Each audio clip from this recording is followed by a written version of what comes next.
Why do they talk like gangsters?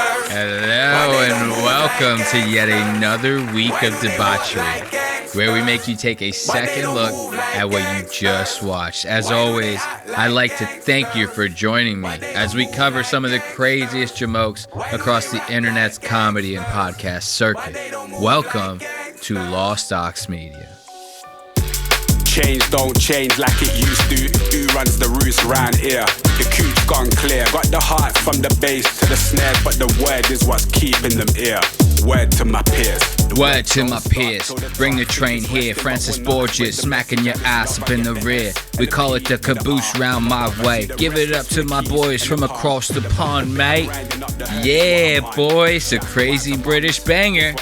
Gotta give it up for my boys from across the way, you know what I mean? This week is gonna be a wild one. I thought last week was crazy with Kanye's debut of Cousins, you know what I mean? We talked about Cousins, you remember that? I gave my cousin head. You guys remember that? And I thought that was gonna be like the craziest song that anyone dropped in 2025, at least in like the ridiculous sector of the music industry. I thought that was gonna be like it, you know what I mean? I was like, okay, now that we got that one out of the way, we can all like move on with the rest of our lives. But then Kanye goes and does it again by dropping, dare I say, another banger. I mean, dare I even say this song's a banger? Wait until I show it to you. This new song is even more crazy than Cousins, but on top of that, what makes it even more dangerous than Cousins is it's about 10 times catchier. And when I show it to you and you hear the lyrics, it's gonna melt your skull clean off your fucking shoulders. Wait until you hear. And then what's even crazier is Kanye wants to do like almost like an exclusive drop of the song, like where he goes on a live stream with none other than Sneako. You guys know the Sneako character, and him and Sneako are trying to like push the song on other streamers like DJ Academics. They tell like 3 different streamers in that one stream. They go, yo man, we want you to exclusively drop the new song on your stream, bro.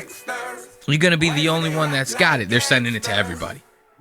Wait until I show you that a little bit later. It's gonna knock your socks off. Then, we're gonna be talking about David Portnoy, who's fighting for his goddamn life right now. I will admit that. This guy is fighting for his goddamn life. He caught a taste of the anti-Semitism.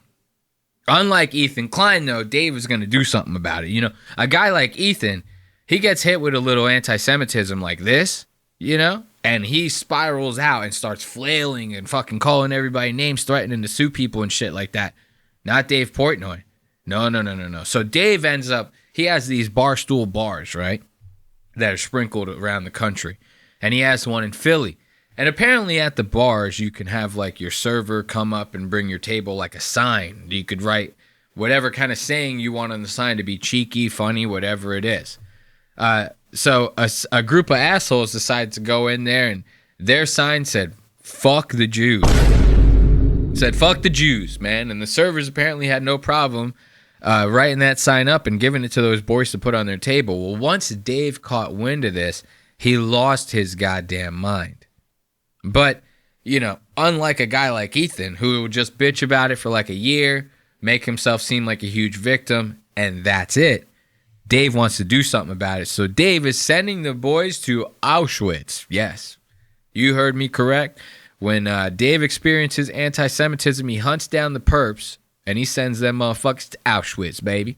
So if you're looking for a free trip to Auchswitz, look no further. All you got to do is put up a fuck the Jews sign in one of Dave Portnoy's bars, and Bob's your uncle. You're in there. So what else we got on this week's docket? We got Mike Majlak taking over on his new podcast, Impulsion. You know, I call it Mike's podcast because, I mean, let's face it, Mike's the real star of the show here. At least that's what it's kind of shaping out to be. Mike is the real star of the Impulsion podcast.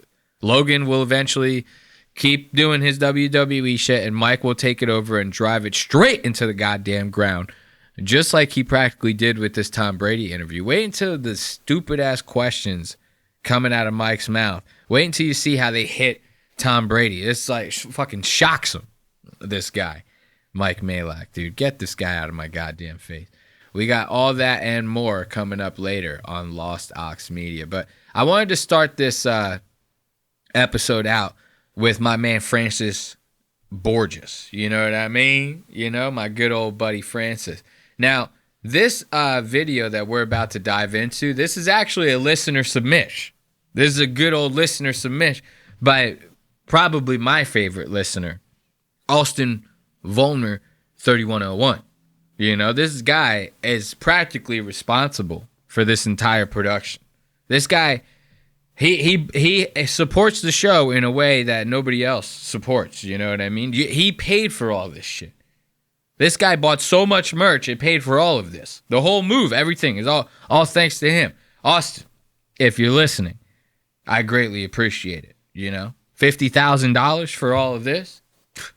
My man. This guy is practically an executive producer of the show now. So thank you, Austin, for submitting this. This guy sends me clips. He fucking pays my rent, my electricity bill. He's been paying my internet for the past 5 years, this guy. So, I mean, it's not just the show. I practically owe this guy everything. So I also owe him for this beautiful clip of Francis. Francis here has done what not many other YouTubers have done. You see, normally these YouTubers, they blow up, they get a little bit of a following, they start trying to flex their nuts and stuff like that, which is weird. It's like if you blow up and it's all thanks to like your audience, to me, it's like the weirdest thing in the world to like then go like, hey guys, I want to show you guys my $10 million mansion that I just bought all off of the backs of you guys, man. You know, it's like weird to do that. But you see it all the time. These YouTubers are buying mansions. They're buying like Ferraris and Lambos, you know. They get themselves nice little OnlyFans girlfriends like Jack Doherty, you know. Jack Doherty just got his chain snatched, you know what I'm saying? That motherfucker's struggling right now. But these guys, they flaunt their shit in like the most typical, cheesy way that you could possibly think about it. Not my man Francis. Not him. Not him. No. Not him. Francis is putting them all in their goddamn places. And how is he doing that? I'll tell you how right now if you just give me a fucking second to talk. He does it by buying a train. This guy buys a whole ass train. Now, if you're somebody who's like a new listener to the show or you're not familiar with Francis is like the biggest train enthusiast that you've ever met. Now, there are other guys out there that probably know more. There are other guys out there that probably have more. But none of them have the same passion and vigor and like just the sheer giddiness and enthusiasm that this guy has. Just being in the presence of a goddamn train. Like this, if he's on a bridge and a train passes underneath and it's got a smokestack, this guy is like the happiest dude. He's like a kid on a water slide. He gets hit with that smokestack. He's like, oh, you know, it's wild. So Francis puts all the other YouTubers that are flexing to shame by buying his own train, a whole train. Now, let's give it a watch. Thank you, Austin. Good morning, folks. You join me on board a Caledonian sleeper carriage. And I've just arrived into Glasgow. That's like a fucking horror movie, is it not? Watch that again. He goes, I just arrived into Glasgow. I've waken up on the sleeper car train. I'm just arriving into Glasgow. And he goes to open the window of the train to show you Glasgow, right? But he does it in the most creepiest way. This guy has like a 9mm lens. It's wide as hell. And when you get real close up on a real wide lens, shit starts looking fucking crazy. And this guy looks scary as hell. Watch this. Glasgow. And then it raises, you know what I mean? It's quite an interesting journey, to be honest. If there was some creepy music behind that, Jesus Christ, I would be scared out of my mind. Like, imagine if he was in one of those sleeper cars that, like, it was like a couple of people in it. You wake up and, like, this asshole is sitting He's like, aren't you excited to be on the train, mate? I'd be like, whoa. He's like, what the fuck are you doing? But I like his look. I love his look. Like, he's kind of doing like a little bit of a Mark Zuckerberg thing going on here with like the chain. You guys see Mark Zuckerberg in this his latest episode of this past weekend with The Oven? Theo Vaughn, The Oven, right? If you smush together Theo's first and last name, it's like it spells like The Oven, you know? So if in Mark's latest interview with The Oven, he had crisp ass plain white tee, a nice ass gold chain, but it was thin. See, Mark did it. Mark is kind of right on that. You know, like if you're gonna have that much fucking money, to have a chain period is like ridiculous. You know, this guy's a billionaire. It's like that's not what billionaires do. They're not flaunting like big ass rings and like chains and pendants and like spinner rims. It's like not what they do.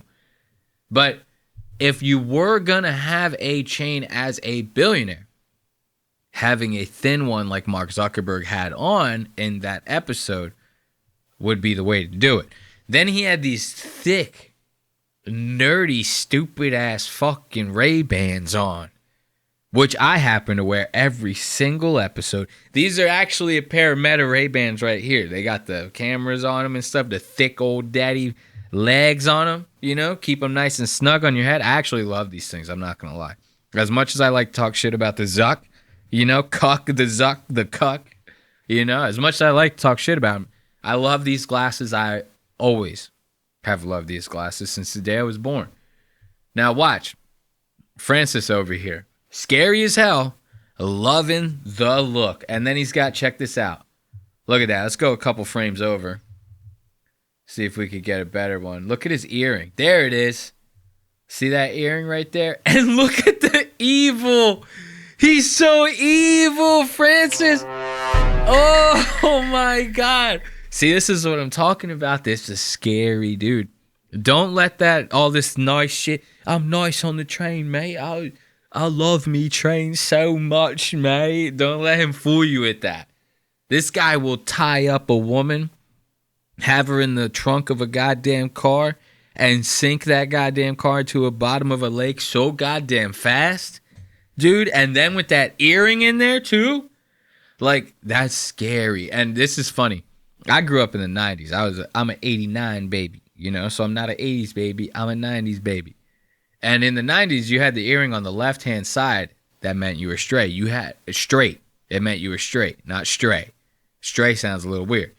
If you had the earring on just the right, meant you was gay as hell, boy. Meant you was gay as hell. Back then, that's what it was like. If you had the earring on just the left, or if you had both pierced, then you were good. You were clear. Nobody would pick on you in school. Everybody thought it was the shit. If you had just the right ear pierced, meant you was as queer as a $3 bill. Luckily for us, Francis has the left ear pierced. Loving the fit, Francis. Let's take it away. I have to say, whenever I'm on the sleeper, subconsciously I'm thinking, okay, this is Crewe. This must be Wigan. Wigan. Even when I'm relatively asleep. Well, there was a very odd, surreal moment where we had paused at Wigan and I woke up to the sound of the southbound Caledonian sleeper passing us with the Class 92's rheostatic cooling fans roaring away. And in my head I thought, have we just arrived into Glasgow? And the loco for some reason is running around, which, you know, isn't really what happens, as far as I know. Look at how awkward that shit is, bro. Hey, yo, what the fuck? I love that. He's sitting here talking about all these, like, weird-ass British names. The British, dude, they throw the most, like, every name sounds like it's something out of, like, a fairy tale book here in America. It's like he goes, oh, this one town's called Crow. This one town's called Wiggins. This one's called Sarsaparilla. You know, it all sounds made up. I mean, it sounds ridiculous, the stuff that, and he's talking about all these places, and then he has this awkward ass pause. He's like, That's not really how it happens. You know, it's like, you can edit this shit, man. Like, you can edit these, Francis. You can edit these. This is why me and Francis are the best of friends, is because he doesn't care. He wants to do it live. He wants to do it live.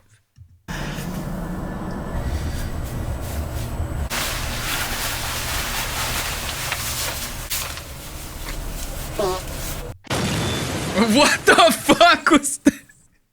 Hold up. For those of you just listening at home, my man, as soon as he finishes talking about all those made up fairy tale places that apparently the train supposedly stops at, allegedly.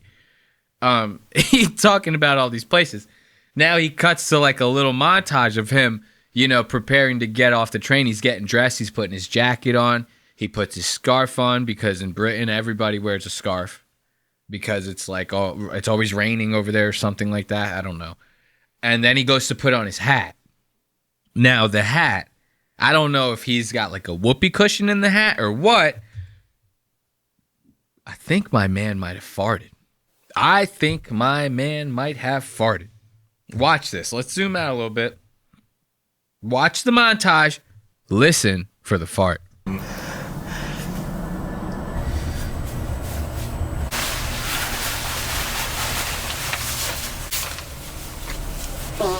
Boom. That's a fart, bro. Hey, yo, what the fuck? That guy just farted all up in your open house, man. You guys remember that from I Love You, Man? He goes, boom, that's a fart. And he goes, yep, this guy just farted all over your fucking open house. My man Francis, dude, with this hat, dude, farting his ass off before he gets off the train. This is what I'm talking about. You can edit these. This is how true, though, Francis is to the game. Nothing's gonna stop this man's stride. You think a little fart? He's sitting in the editing room. This guy just bought a fucking train, bro. He's fucking rich, okay? He doesn't care about the fart. He has a girlfriend who loves him. She loved him before the train, okay? She liked him before he was rich, when he was just a creepy old Brit. Listen for that fart one more time. Got him. Look, and he don't even care. Some Caledonian sleeper goodies. Yeah, some snacks, mate. I like my snacks to have a hint of fucking fart, mate. This guy farting his ass off in this goddamn train. Now somebody else has to go in there when he gets off at this stop, and they got a ticket for the sleeper train now, and they have to go in there, and they're like, why does it smell so fucking weird in here? That's why. Because this guy is eating fucking sleeper car treats that have macadamia nuts all in them, and he's farting his ass off. This may end up being breakfast if I can't source any other food this morning. Proper breakfast could have been an option on the Caledonian Sleeper, but I decided instead to maximise my sleep. Morning. Another 400 miles behind 920. I love that. Watch. He goes, morning. The guy just fucking ignores him. The guy's like, who's this fucking weirdo coming to this fucking train station again? This fucking puff coming through the train station one more time, I swear. This guy comes through here one more again, I'm gonna stab him up, yeah? Another 400 oh, we missed it. Watch, listen. He goes, morning. The guy's like, fuck you, mate. Maximise my sleep. Morning. The guy don't even look at him. He goes, morning. The guy's like, mate, I'm trying to get to work, mate. I don't have time to talk to a fucking puff like you. A fucking puff walking down the train station in frilly little lace? I think not, mate. Another 400 miles behind 92020. Goodness me. Goodness me. I wonder if that happened on the journey up. A quick walk over to... And this is what's crazy. This is how innocent Francis is. That if you're just listening, he goes, goodness me. It's because the train has like crazy scratches on the front of it, right? What does that mean? How else you get scratches on the front of a train that's locked to a track? something has to be in front of the track, right? So now my man Francis is so innocent. He doesn't even realize that those scratches are probably from like a car, a van, if you will, filled with all church kids under the age of 14. He doesn't even realize that a whole church van was massacred. And that's where those scratches came from. He's that innocent. He goes, oh, golly me. I wonder what those scratches are from. Did the train bump something? Up. A quick walk over to Buchanan Street for the Glasgow subway. This is a bit more of a clue as to why I'm here in Glasgow. These are the new Alien vs Predator looking Glasgow subway trains, manufactured by Stadler. I like that. Give it up for Francis. That was a good joke. See, Francis, he doesn't like the way that the new trains look. He thinks that new modern trains are like boring. They don't have as much character and charisma as the older models do. So this is his way of rebelling against the system. He goes, look at this fucking Alien versus Predator looking fucking train, mate. It sucks. These are the new Alien vs Predator looking Glasgow subway trains, manufactured by Stadler. I don't like them. They seem to be nice and efficient, and of course clean, but as with most modern trains, they're severely lacking character, which the older generation had in abundance. Surfacing at Govan, or is it Govan? Govan. Oh my God! Govan. You hear that? See, this is now, even when he tries to be funny, he's still funny. Govan. And this is what I'm saying. This is what I was saying earlier. Every single name you hear come out of a Brit's mouth. They're like, oh, yeah, you make a right over at Lollipop, and then you go down to a bit, and then once you come down to the Brookshire, then you'll make a left over at Gangley Green Way, and then go over to Govan. Or is it Govan? Govan. Govan. The red brick buildings are catching the morning light, and I make my way towards the River Clyde, as I'm waiting for someone to pick me up to take me to a railway depot in Glasgow. Hello. How's it going? Fine, how are you? Good, thanks. That's all. That's his whole ride. He goes, hey, how's it going? The guy's like, fine. Are you getting in or not? I have other stops. And he's like, oh, thanks, mate. Shuts the door. He's like, I think I'll walk from here now, mate. I think I'll actually catch the train. This is the reason for my trip to Glasgow. Wait, what is How it? are you? Good, thanks.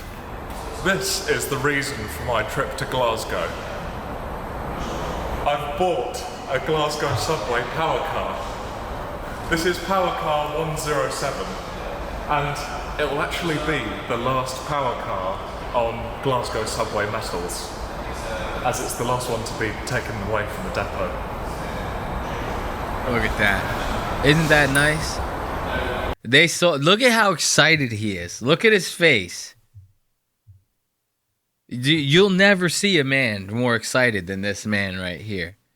And this is the funniest part about this, to me at least, is that this is like the train depot was like, hey, yo, Johnny, we got this old trains, man. We got a line of them we got to get rid of, mate.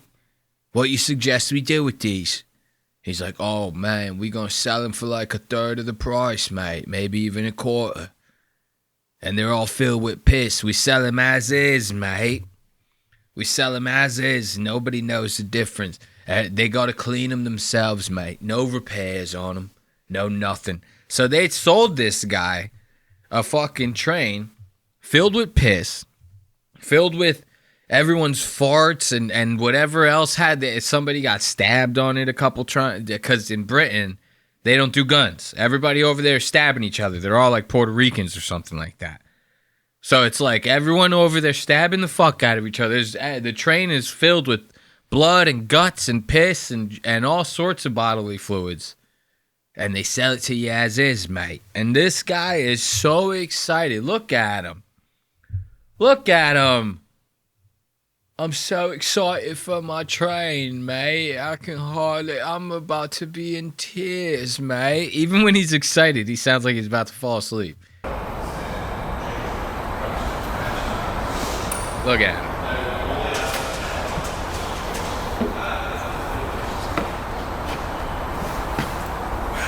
Hey, yo, Francis! Let's give it up for Francis and his train. Look at this guy.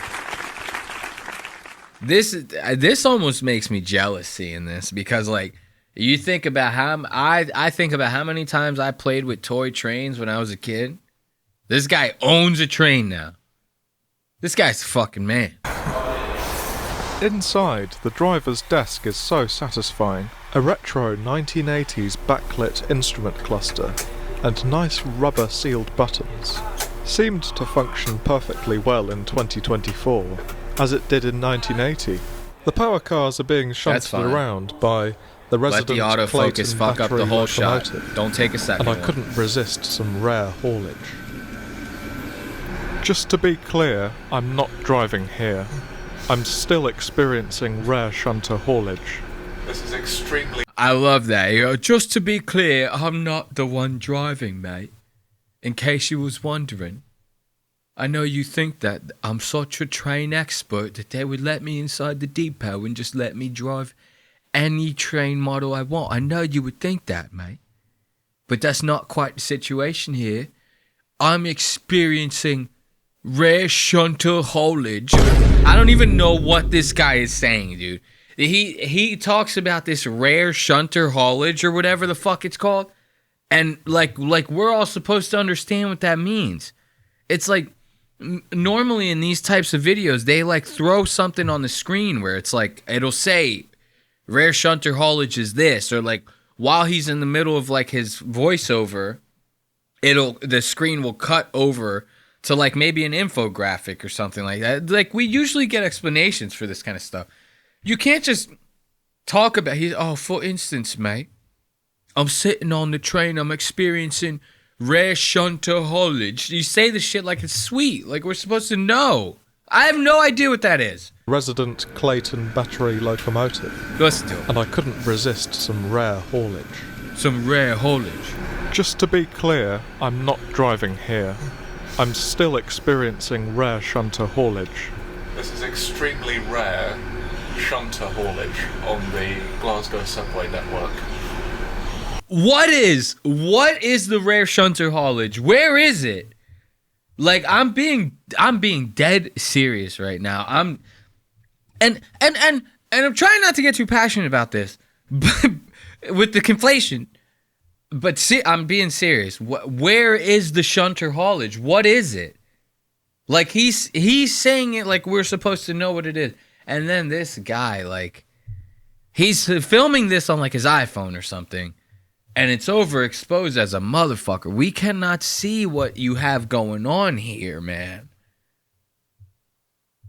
Like, I'm actually starting to get upset with Francis about this. What is rare shunter haulage? And I love it, though. It's funny. He turns around and he goes, this is some serious rare shunter haulage. Like, it's like the fucking, like, it's like the most awesome thing you've ever seen. I have no idea what it even is. Just to be clear, I'm not driving here. I'm still experiencing rare shunter haulage. This is extremely rare shunter haulage on the Glasgow subway network. I love how he says it twice.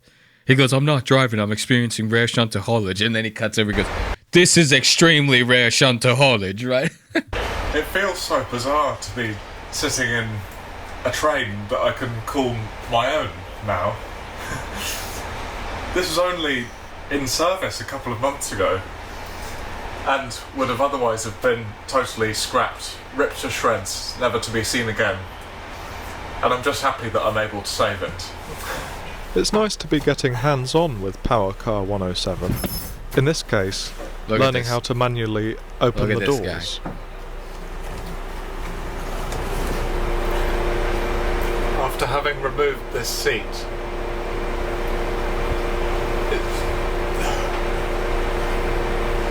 It smells really badly of piss. Oh my God! It smells really badly of piss, mate. So what I'm gonna do is I'm gonna put my face about, 3 to 6 inches away from it, mate. And I'm gonna keep my nose and my face right up in that seat. That smells awfully like a lot of piss, mate. It smells really badly of piss. And it's like old, mature piss. Old, mature piss. It's not just any piss, mate. It's old, mature piss. And I would know, mate. Because I got tons of old, mature piss at home, mate. A lot of it. Like, a lot of it. I got a lot of old, mature piss at home, mate. Me and my girlfriend, we got so much, so I know exactly what it is, mate. Mature piss. Mature piss.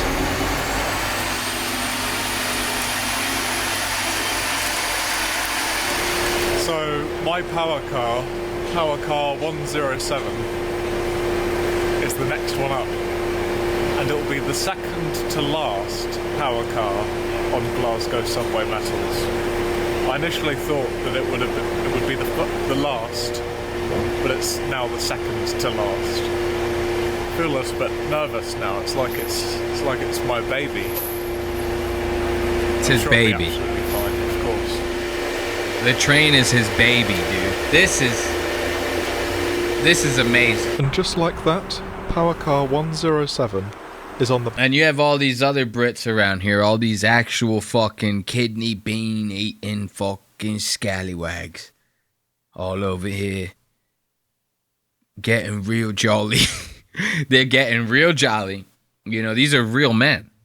As far as British standards, these motherfuckers will fold against an American, of course. But as far as British standards go, these are actual men. And they got this little ass twink running around here, and he's like, "Oh, mate, my train is up in the air. It's fucking awesome. I'm gonna bring it home, mate." back of the J.R. Adams DAF lorry, ready to head to its new home. That sucks, too. That's all they give him is just that one little link. Like, give him the whole thing. Give him, 9 of them. If I was that, I'd be like, if I'm gonna pay for this, I want, the whole fucking thing. Like, the whole 1.3 mile stretch, or kilometers, as they say over there. I want the whole 1.3 kilometer stretch of trains. I want, 7 cars. I don't just want one. It's like a Tic Tac. You can't just have one. You need all of them.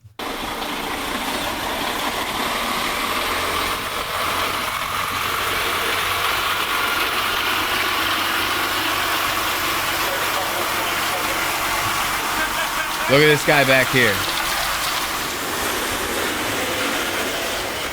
Look at this. Look, Francis is so happy right now. He's like, "Mate, this has got me feeling so jolly. I think maybe I won't go home and torture my girlfriend until she falls asleep tonight.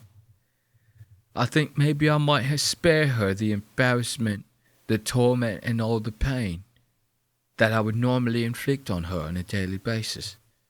Today was a good..." He goes home, he's like, "Baby, today was a good day." She's rattled in a cage, all duct taped and shit, her mouth completely duct taped shut. She's squirming around. He's like, "Baby, I went and bought a train today, which means very good news for you. You get to just eat your porridge and go to sleep. We won't play our little games tonight." And he shuts the closet doors. It's got all whips and chains and fucking wrenches and pliers and all sorts of crazy shit. Francis is an actual psychopath. That's not even a legend. I will defame him right now. This is actual defamation. Francis is a murderer. Okay? This is not a joke. This is not parody. Francis Bourgeois might as well be O.J. Simpson. Unless he gets a train.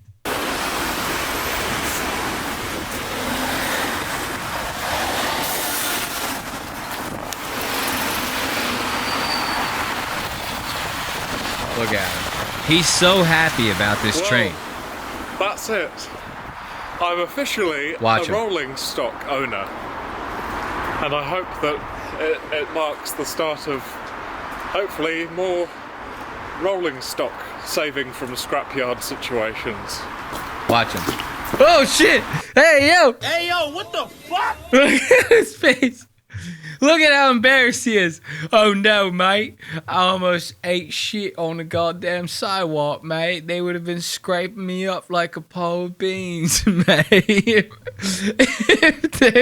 If I would have fell, mate, they might as well call it quits for me. They would have been scraping my remains up off of the street like a pile of beans, mate. Yo, Prince. This is what I'm talking about. Why don't you do a new take? Why don't you do a new take? For those of you listening, he's talking, he's doing all this shit. He almost trips and completely falls and ends his life right there on YouTube. And if he would have died, he would have left it in. He would have left it in. If he would have died, he would have left it in. He was about to trip. And I don't know. I can't see what's off screen. He could have fallen off of a cliff for all I know. You know, he could have been inches away from total annihilation. I have no idea. I don't see what's out. Just like you guys don't see what's outside of the frame of this. You remember I'm always talking to you guys about my legs, how big they are. They're huge. Like, it's all normal up here.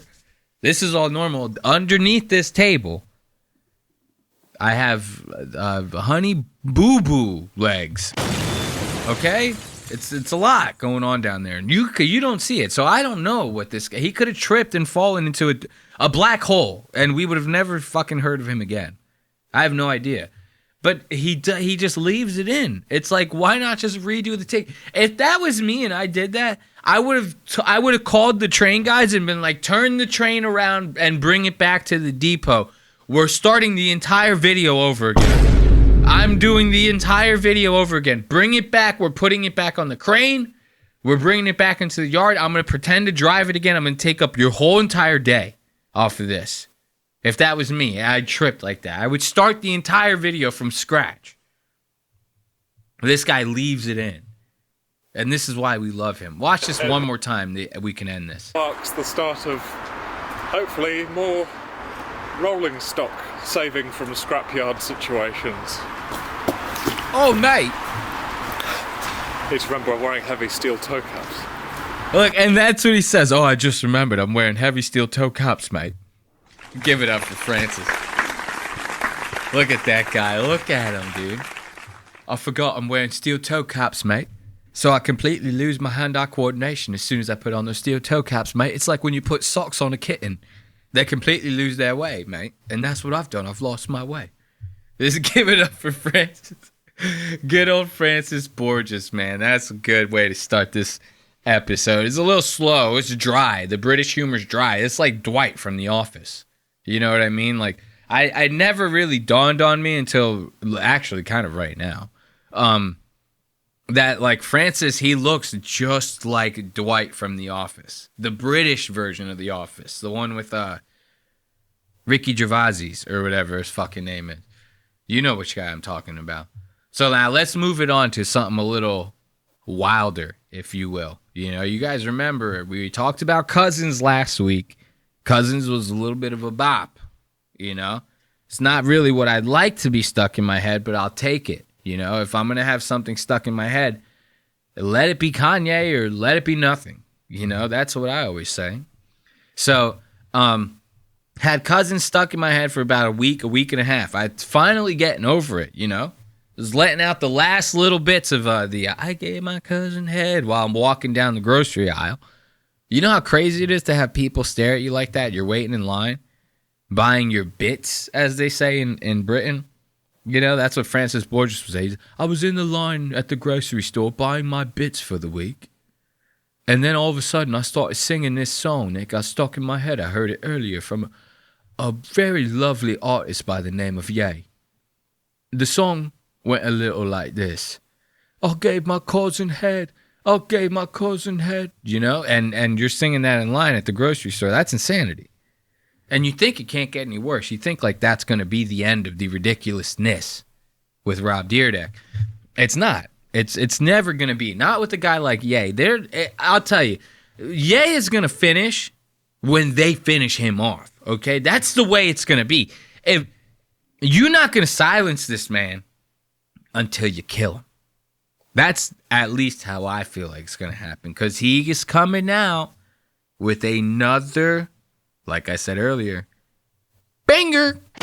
You know, this is like fucking insane. And when I show it to you, like it's fucking insanity. To give you a little bit of context before we dive into this absolute madness, the song that Kanye West ends up dropping, the name of the song is Heil Hitler. Heil Hitler. That's it. That's the whole name of the song is Heil Hitler. Right? And you think when you hear the name, you go like, oh, he's doing like one of those, you know, cheeky ass names of a rap song like they do. Like sometimes rappers will have like crazy ass names on their songs, but the song, it like will reflect the name, but it's not gonna like repeat what's in the name. Like the song N-Words in Paris by Jay-Z, he's not, the chorus isn't him going N-Words in Paris, N-Words in Paris. It's not like, that's not what it is. You know what I mean? It's called that. It's about that, but they're not just saying it. You know what I mean? Kanye West, not so much. He doesn't like to do all that metaphorical bullshit. You know what I mean? He gives it to you straight. He gives it to you raw. He gives it to you clean. He gives you these Heil Hitlers uncut and pure throughout this song. Now, we're about to play this shit. I'm going to tell you right now, I don't care. Copyrights, but this needs to be played. This is a fucking ridiculous. This song is crazy. And when you see the way, I'm not going to show you just the song. There's going to be all around this. For those of you just listening at home, it's the music video in the center of the frame. And there's darkness all around it. And that is going to pop up. It's going to be all these different streamers reacting to the song for the first time. But wait until you see how these guys react. I didn't think it got any crazier. 2025 is going to be a wild year. Give it up for Kanye West, the newest hit single.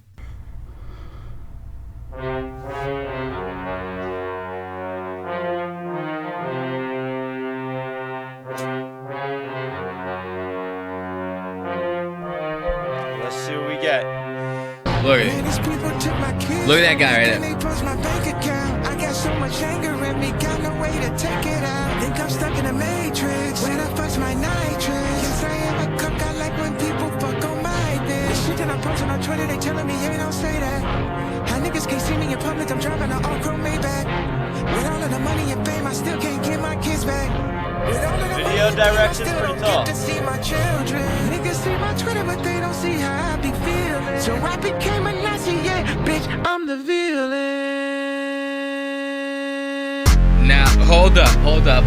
Oh, we got. All right, wait. So now you listen to this, right? Like so far, we're in the clear, right? So far, we could chalk this up to a N-Words in Paris type situation, right? We could say that. We could say, man, it's just the name of the song. That's just a crazy name of the song. He's just trying to get it. It's clickbait. It's clickbait, you know? And then you start listening to the first verse and you're like, damn, this motherfucker's getting raw, bro. He's sitting here talking about how they froze his bank account. He got his kids taken away. You know what I mean? He started, you know, saying some crazy stuff on Twitter. They told him, yeah, you can't say that, bro.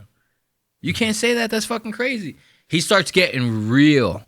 Like, we're talking real here. He even says in there, yes, I'm a cuck. I like when dudes fuck on my bitch. Right? Probably talking about that Sensori. Their name, Bianca Sensori. That girl that he had flapping her wallet all over the goddamn red carpet that one event. You know? So this guy is like letting it all out right now. He's letting it all out. So far, so good. Will it stay that way? Because I'm telling you, this beat is fucking fire. Okay? Let's see what we get.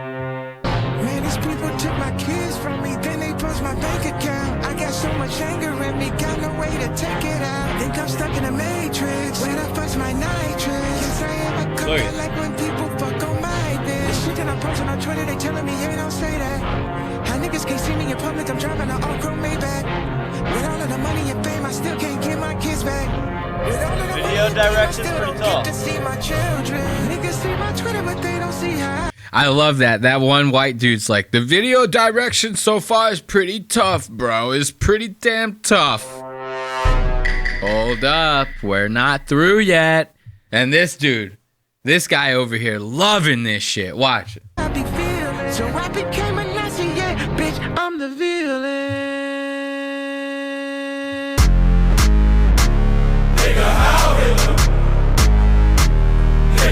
Look at all these reactions. Look at them.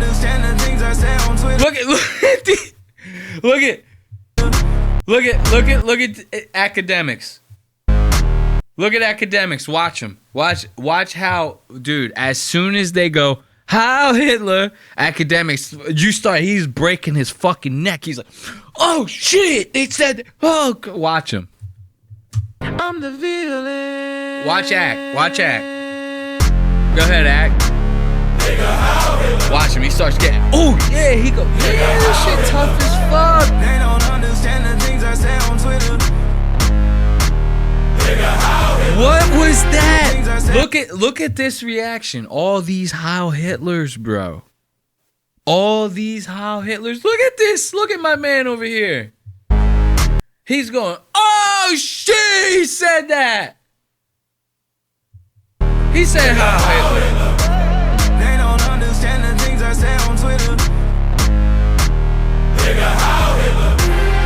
don't understand the things I say on Twitter. Look at my yarmulke boys up top. Watch my yarmulke boys up top. Watch. She wanna fuck with Japan. I put the crumb on the bed. Look at act, dude. She reaching down in my pants. She got the Yo, this is like legitimately like a fucking moment for DJ Academics, dude. Like, I'm not kidding, dude. Look at DJ. I'm sorry. I am getting a little passionate about this. This is insanity, dude. This is actually insane. Look at DJ Ack. Look at DJ Ack. You ought to know by now. And you know, Oh, dude, I accidentally went to the end of the song, bro. Look, watch DJ Academics fucking reaction.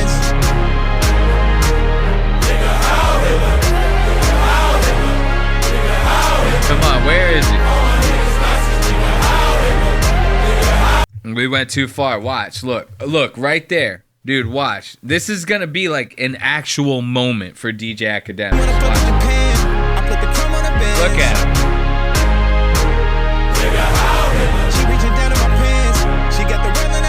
He is like legit. He was like bopping to that as if this was like a song that's like speaking to his soul. DJ Academics over here. And it's so funny because like DJ Academics, he's like a sponsor friendly guy to a degree. Like he says some crazy stuff sometimes, but he's not Heil Hitler crazy stuff saying type of guy, right? The only reason he's even getting down like this is just so he could still be in like talks with Kanye, so he could have some sort of inside line with Kanye, so that he could make money off of Kanye gossip when Kanye wants something to come out. See, it's funny. These guys are like doing like this like codependent type shit. Ack wants the inside scoop on Ye, right?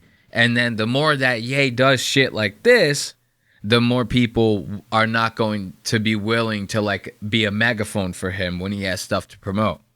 So it's like Ack is going to sit here and bob his head like he's given the best brain he's ever gave in his life over this Heil Hitler song so that he can stay in good graces with Kanye.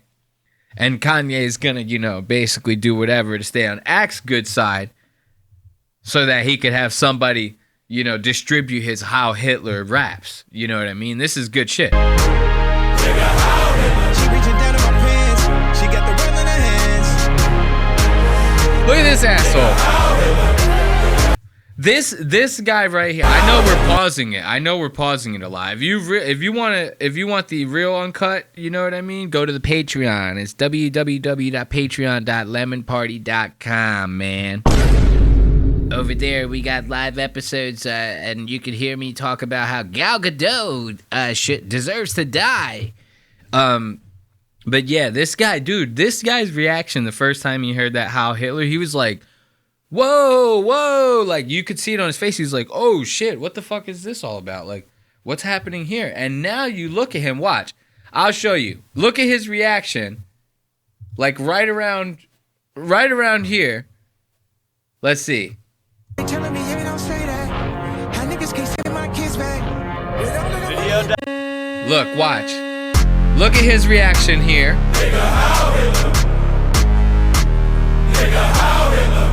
This guy is actually like, oh fuck, dude, I'm on live right now. He's like, God damn, dude, why did I agree to listen to this song? I'm on live. He's like, shit, dude, I'm gonna get fucking banned off of Twitch for this. Like, you know what I mean? This guy is like, legitimately, he's like worried about his career right here. They don't understand the things I say on Twitter. Look at him. You saw him, he like checked his headphones. He's like, am I fucking hearing this right? Am I actually hearing this right? Now watch, we go down a little way. We go down just a little way. You know, you go down. Watch him now. Where's he at? Look at him. Watch him. He's like, now he's having the fucking time of his life. The first Heil Hitler he heard, he was shook. He didn't know what he was like. God damn, I got to do something to get out of this one. He was like, his reaction the first time he heard the Heil Hitler was like Michael Myers' reaction when Kanye West was on that live thing for MTV that had to do with Hurricane Katrina. You guys remember that? And they cut over to Mike Myers and Kanye West. They're like, guys, what do you think about the Hurricane Katrina efforts? How are we doing? How much money have we raised over there, guys? And it cuts to Mike Myers and Kanye, and they're both standing there, and they're both like chill for a second. They're waiting for their cue to speak, and Kanye just goes, "George Bush does not care about black people," and he just does it right. And Mike Myers goes over. He's like, "Holy shit! This guy just said this on live television like this. Like, what the hell is going on here?" And that was like the same reaction we had out of this guy. The first Heil Hitler. Not anymore. Him and Academic might as well be streaming in the same room right now. She got the world in her hands. Look at him.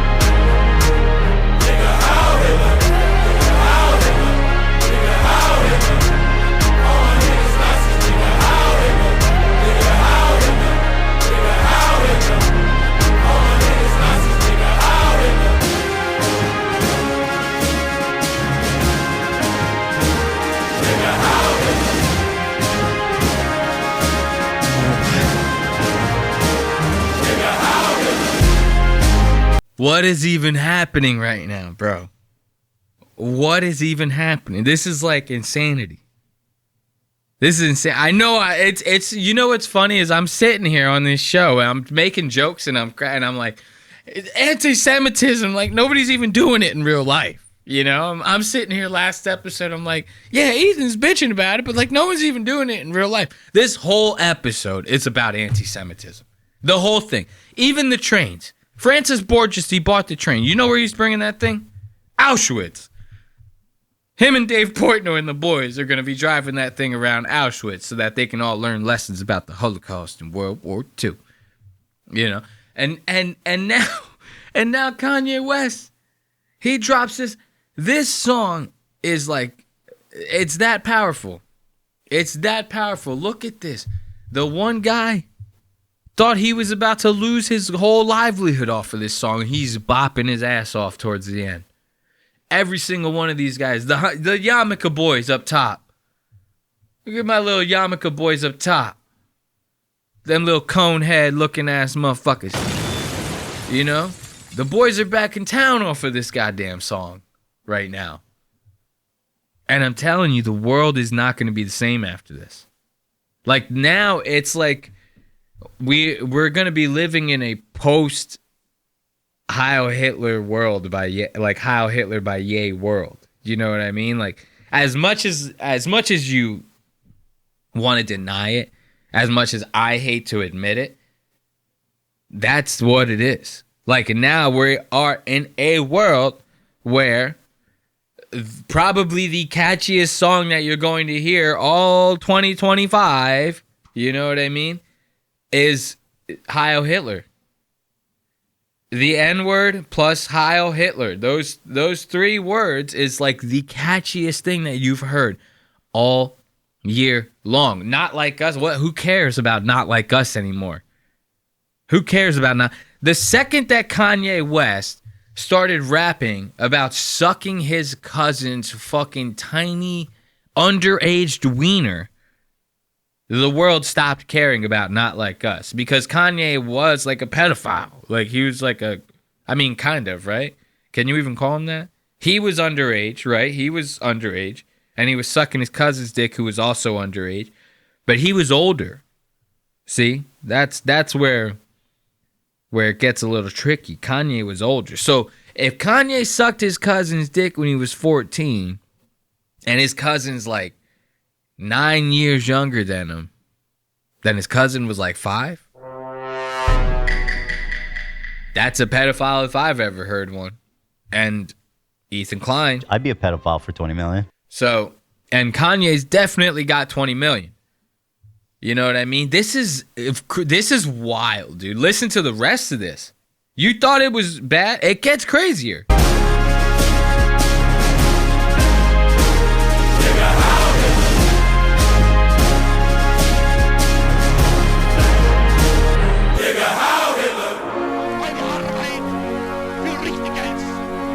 Listen to that. It's Hitler. This is Hitler's doing a speech. Look at this asshole. Look at this guy. He's doing an Elon Musk.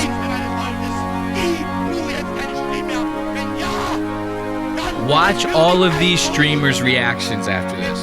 Dude, every single one of them, we just got done hearing a Hitler speech over the most fire beat that you've ever heard in your entire goddamn life, right?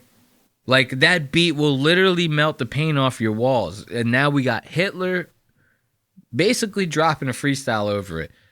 And way into all these streamers start reacting as if like they all just had like epiphanies, bro. Like, they all start reacting as if they just saw fire for the first time. As if like the most life-changing thing that could have possibly happened in their lives. These are people who's like, some of the people in this group of streamers, some of them lived through 9/11 happening. Some of them saw the birth of the internet. You know, some of them literally witnessed the start of the technology revolution that we're going through right now.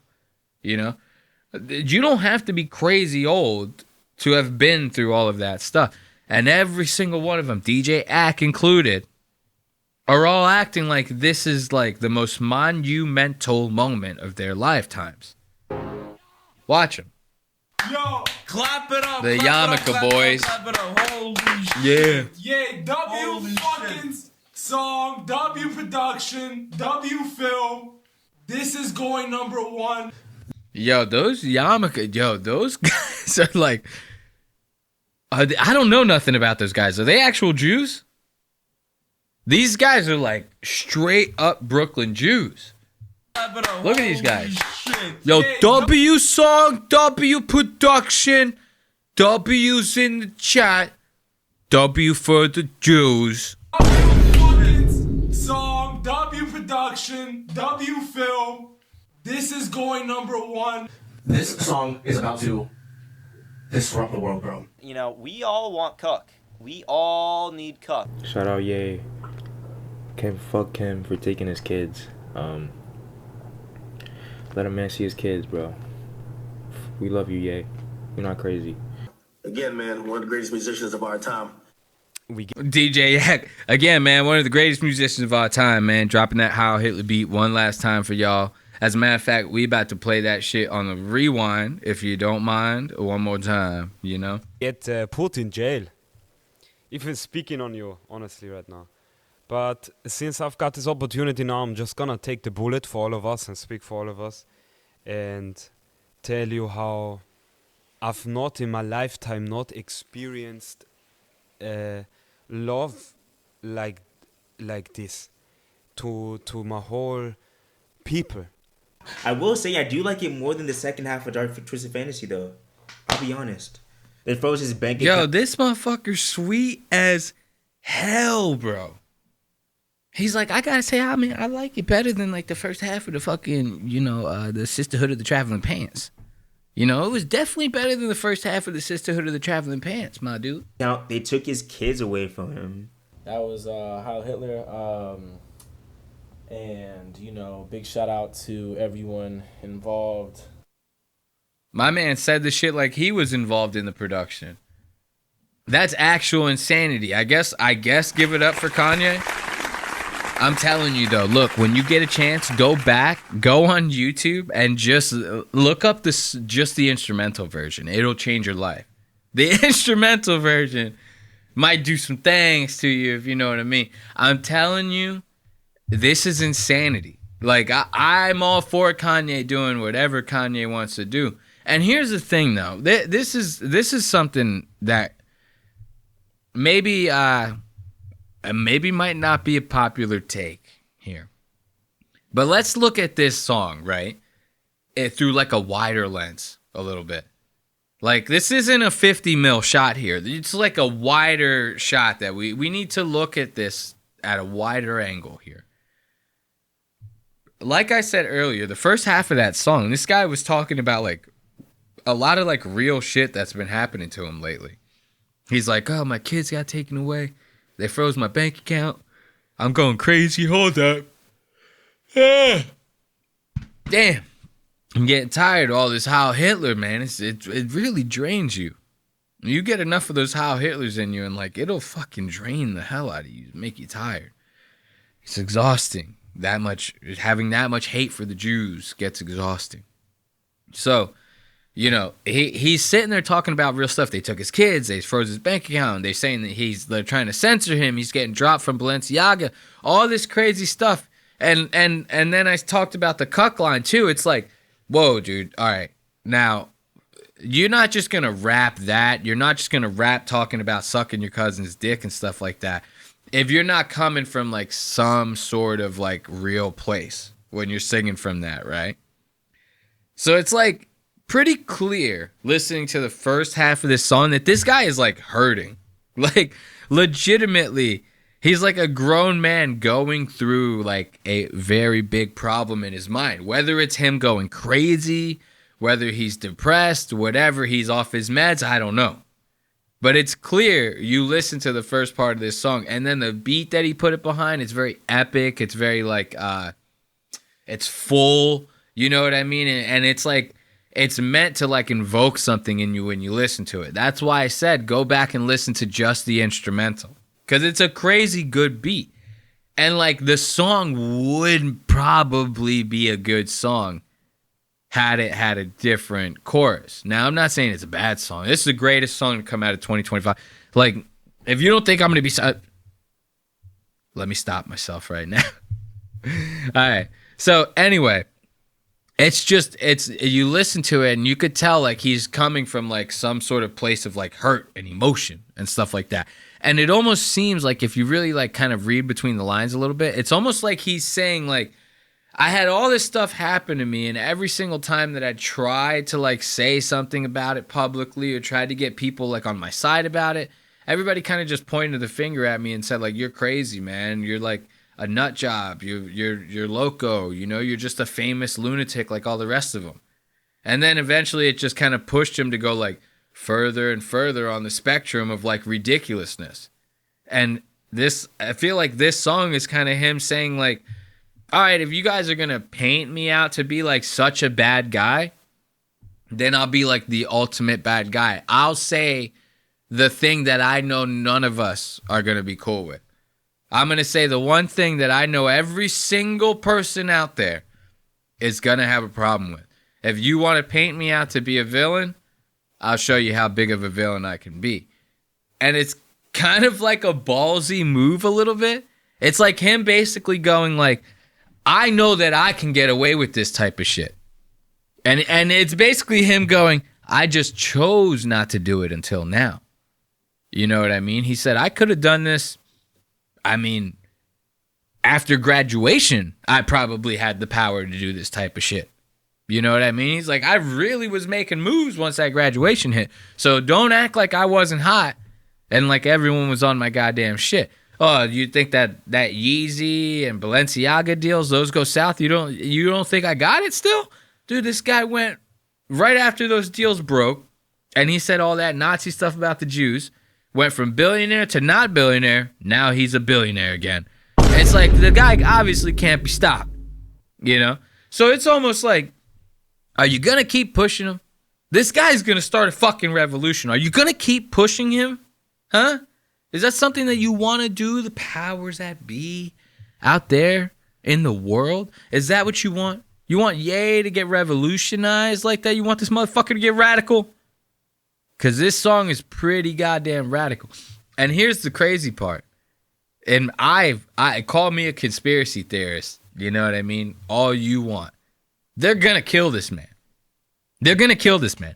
There's no way any type of powers that be out there in the world are going to be cool with a bunch of people singing Heil Hitler, walking, doing their everyday shit, whether it be in their minds or not. I'm telling you, it's going to get to the point to where, like, anytime a Jewish person sees someone bobbing their head to some music that they're listening to in their AirPods, they're going to be like, this is anti-Semitic. Bobbing your head is anti-Semitic now.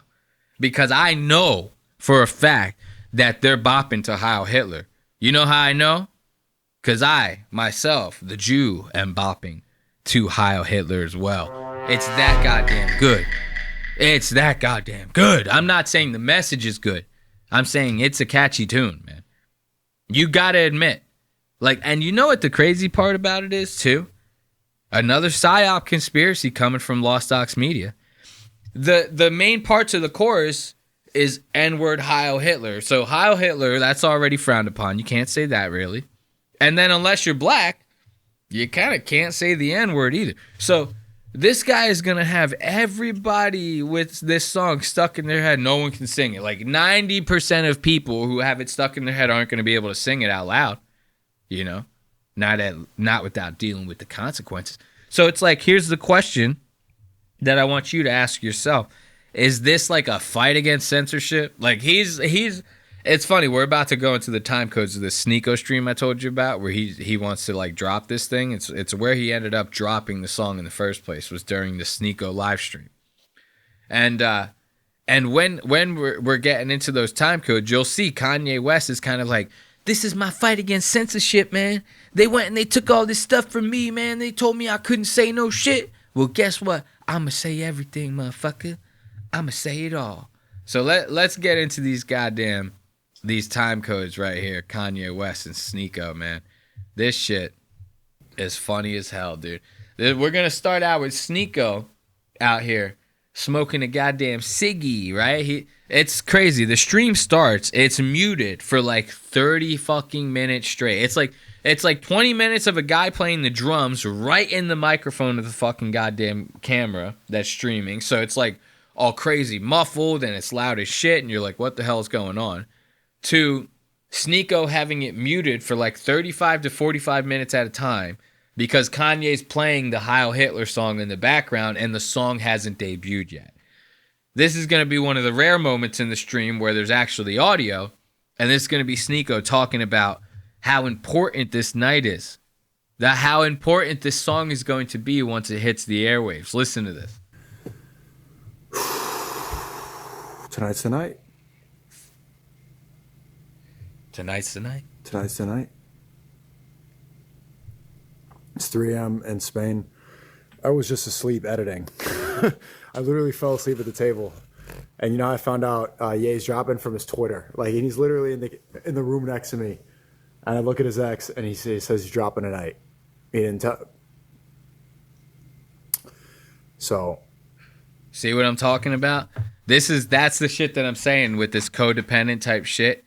Ye needs guys like Sneako and DJ Academics to use them as a microphone, as a mouthpiece from time to time for when he wants to drop shit like this. When it comes time to drop the song, they're sitting in the same house, just rooms apart from each other, and Kanye West doesn't have the decency to walk into the next room and go, yo, Sneako, the song drops tonight, my brother. You know, get ready for it. No, Sneako has to find out by looking at Kanye's Twitter. Yeah, how you guys doing? Long love speech. You guys like Piers Morgan yesterday? I haven't talked to you since that. What did you guys think about that? Did you see him coping? Piers Morgan was drunk going to an Arsenal game, drunk tweeting at me, tweeting and deleting. He said, "You remind me of Rems and Stimpy. Sneako remembers me of," he was just typing, just sauced, having a cheeky pint, smoking a cheeky fag. Shut the fuck up, He Steve. remembers me of... And then he posted this selfie video saying, "Oi, go to my OnlyFans, link in bio. This steamy, this stymo." Like, he didn't invite me on a show 3 times. Oh, shut the fuck up. I don't want to hear you talk about fucking Piers Morgan, dude. Him and Ye go on Piers Morgan, and fucking Ye ends up walking off in the middle of the interview. And then what? We're left with Sneako, as if anybody gives a fuck about what Sneako and Piers Morgan have to say to each other. Yes, sir. I'm on a great run. And speaking about the streaming industry, while we're here, because this is like a good moment for the streaming industry, I think. I'm really excited for the song. Maybe I should wait to get my commentary about it, but I'm excited because the song that Ye's dropping tonight kills cancel culture. It's the final headshot blow to just annihilate it. No. Whoa. You see that? You see the look on that man's face? Watch, he goes, tonight, this song that Ye's about to drop, it kills cancel culture. It shoots that motherfucker in the face, bruh. Pow pow, my dude. And then right after he does it, he has like this, like, it's like a very radicalized look. This very tense jaw. He's like clenching his teeth and looking over to the side, and he's like, oh yeah, dude, I can't wait for this song to drop, because it's just gonna, like, this is what radicals sound like. This is what radicals look like. I'm starting to resemble Ethan Klein as days go by. The more and more I'm like, who have I become? The song that Ye's dropping tonight kills cancel culture. It's the final headshot blow. Watch how tense Sneako's jaw gets. Watch how serious he gets when he looks over to the side. This is like him envisioning in his mind being able to say the N-word and being able to say stuff like kike and spick and stuff like that. This is him envisioning that in his brain. He goes, imagine a world where I could say all these things and not have to worry about getting canceled off of YouTube, man. Like, you can say the things. You have to deal with the consequences. They're not illegal to say. It's not illegal to say Heil Hitler. It's not illegal to say the N-word. You just might not make money off of it. And that's what everybody has a problem with. To just annihilate it. You saw him? 3 words paired together that everyone can sing and everyone can have fun with. And it's just freeing. It's a very free song. 3 words. That also is crazy to me. That now we've heard the song, right? See, when I listened to this stream, I had not heard the song yet. So I'm like, 3 words. I'm like, how uplifting can they be? Like, what could it be? He used to have Jesus walks, which is only 2 words, 3 syllables though, right? And then he goes, God, show me the way because the devil's trying to bring me down. That's uplifting. You hear a song like that, Jesus walks with me, with me, with me, with me. Like, you could take over the world with a song like that playing behind you, right? 3 words, 3 uplifting words that everyone could sing, man. It brings us all together in harmony, man. 3 words paired together that everyone can sing and everyone can have fun with. And it's just freeing. It's a very free song. Free. I feel kind. It's just refreshing to see somebody say everything that you can't say. And everyone wants to sing it. Everyone at Dave Blunt's I talk to Dave Blunt's every day saying that, people are just so hyped for it at his concerts. People are texting me now. They didn't even know about the streamer that is releasing tonight. Jake Shields hit me up. He's super hype about it. Jake Shields. Dude, this guy, he goes, Dave Blunt sings it. Dave Blunt is a 500-pound rapper who literally has to sing while sitting on a couch on stage because he doesn't have the stamina nor the strength to stand up for the entirety of an hour-long concert. Dave Blunt is not someone that we should be using as a reference point for this, all right? And then Jake Shields, the most racist ex-MMA fighter on Twitter, you know what I mean? Second to, what is it? Kevin Chong or what Neil Miles Chong or something like that. I don't know, man. These racist-ass Twitter accounts. Jake Shields over there talking his Nazi propaganda. Now, mind you, I love a good Nazi, dude. Don't get me wrong. Like, Elon Musk is my dude, bro. If I could afford a Tesla, I'd drive two. I'd drive 2 Teslas. All right? And I'd Heil Hitler the whole way down home from the Tesla dealership. I wouldn't care, But I wouldn't sing it. I might do the hand gesture once or twice in the car with the windows rolled up, and the tint on fleek, where no one can see me. You can't just put this kind of shit out in the open like this and go, 3 words paired together that'll bring all of mankind together. Everyone can sing it, have fun. They go, Heil Hitler, man. Everyone's going to be walking down he's making this out to seem like this is going to be like the next greeting that we use going into the year 2026. Like, people are going to be walking down the street with their babies and strollers, walking their dogs, going like, Heil Hitler to each other, like as a greeting. Like, hey, what's up, neighbor? How's it going? People are texting me now. They didn't even know about the streamer that is releasing tonight. Jake Shields hit me up. He's super hype about it. Azealia Banks. Shout out to her. I love her. Big shout out to Azealia Banks. I love her. She's super funny, and she has great suggestions. Ye likes to say, like, she's like, rah! She's like a big cloud of energy, but she's dope. But people that I really respect, they're super excited for this to drop, and I think tonight's the night. Tonight is the night. Had the two become one. I need some love like I never needed love before. Wanna make love to you, baby. Had a lot of love, but I'm back for more. Wanna make love to you, baby. You know what that's from? Anyone know what that's from? If you're in the chat, you know what that was from right now. Put it in the chat, right? I'll give you $1 billion. I will wire it straight to your Zelle. All you have to do is give me all of your personal information, social security number included, address, mother's maiden name, and I think that's it. And then I can wire that over to you. But only if you put it in the chat where I was just singing those lyrics from. So now going into this next time code, this is going to be rich, right? We're finally getting to the debut, right? This is going to be right before Kanye posts the song on live. So Kanye's good friends with Sneako. Sneako's good friends with Aiden Ross. Aiden Ross is also good friends with Kanye West. But there's a little bit of a contention point there, right? Aiden Ross is Jew, right? And we all know how Kanye feels about Jew. He's the original Jew. So when he sees a guy like Aiden, he looks at Aiden like an imposter. But he's still willing to be friends with Aiden because they were boys before he decided to hate the Jew. So Kanye West has like grandfathered Aiden Ross in. Aiden Ross is cool. He can hang out. He can still come to cookouts, different things like that. Kanye forgives him. So naturally, because Kanye still holds a smidge of respect for Mr. Ross, he decides to have Sneako FaceTime Aiden Ross, right? And he goes, Sneako, man, before we debut this to the world, we got to get my man Aiden's approval. I want to show the song to Aiden. Now, he doesn't say, actually, he doesn't say we need Aiden's approval. I'm just joking around.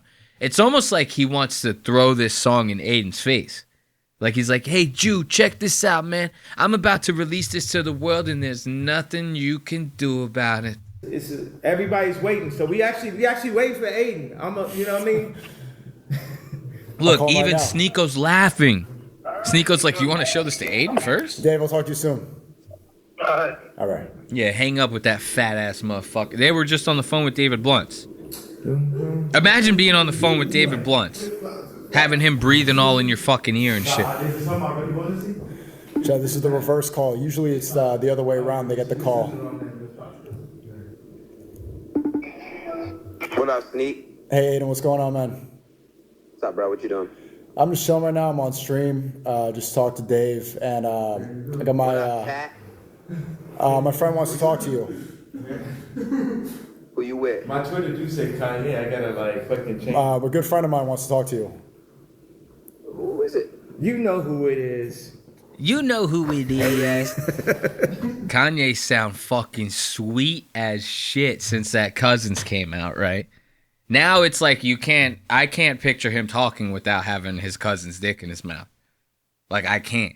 He goes, Aiden's like, who is it? Who you got on the other line for me, my boy? And Kanye in the background, sweeter than fucking sativa. He goes, you know who it is, Aiden.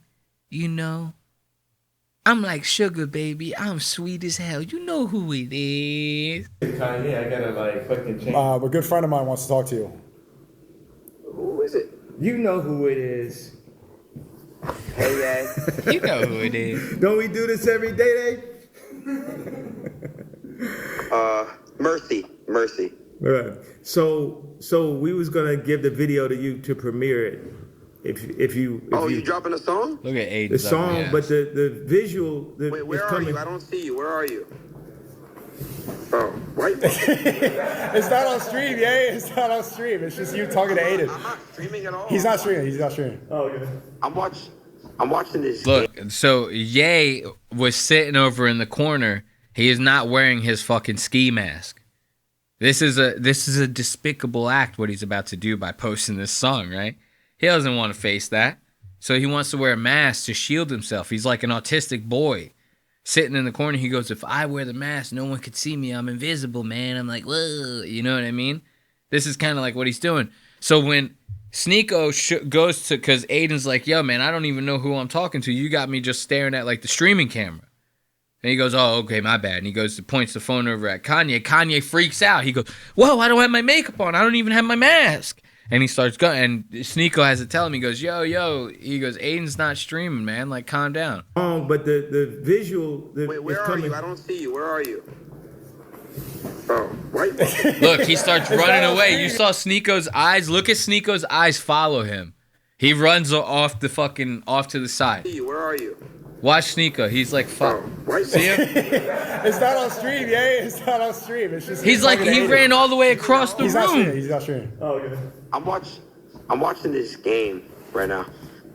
But hey, Picture Kanye pitter pattering your car. He goes, like across the room, trying to get away, scurrying, all because he doesn't have his face mask on. Hey, okay, my bad. What did you say? We said we was gonna give it to you. We're about to put it up right now in the next like 5-10 minutes, but we wanted to give the song to you or the video to you to premiere it though. Look, this is the first attempt. What's the song name? You know the song name. You know the song. It's the most anticipated song of the year. Wait, is it H? H-E-I-L. Hey.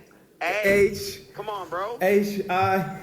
You don't have to premiere it. I was just thinking, something I just told Dave. I was like, man, I grabbed the swastika, but I grabbed the KKK also. Like when you said like Hitler was a good leader, it's like you breaking curses of generational pain. Yeah, but you would understand more than anyone. When I said Hitler was a good leader, the definition of like a prominent leader, you know what I mean? Like he dominated, he did what he did as a leader. That doesn't mean he's a good person, but he led a mass majority of people to believing something or believing some type of leadership, whatever he was preaching. So that's why I give him his flowers for that. But he's a horrible person.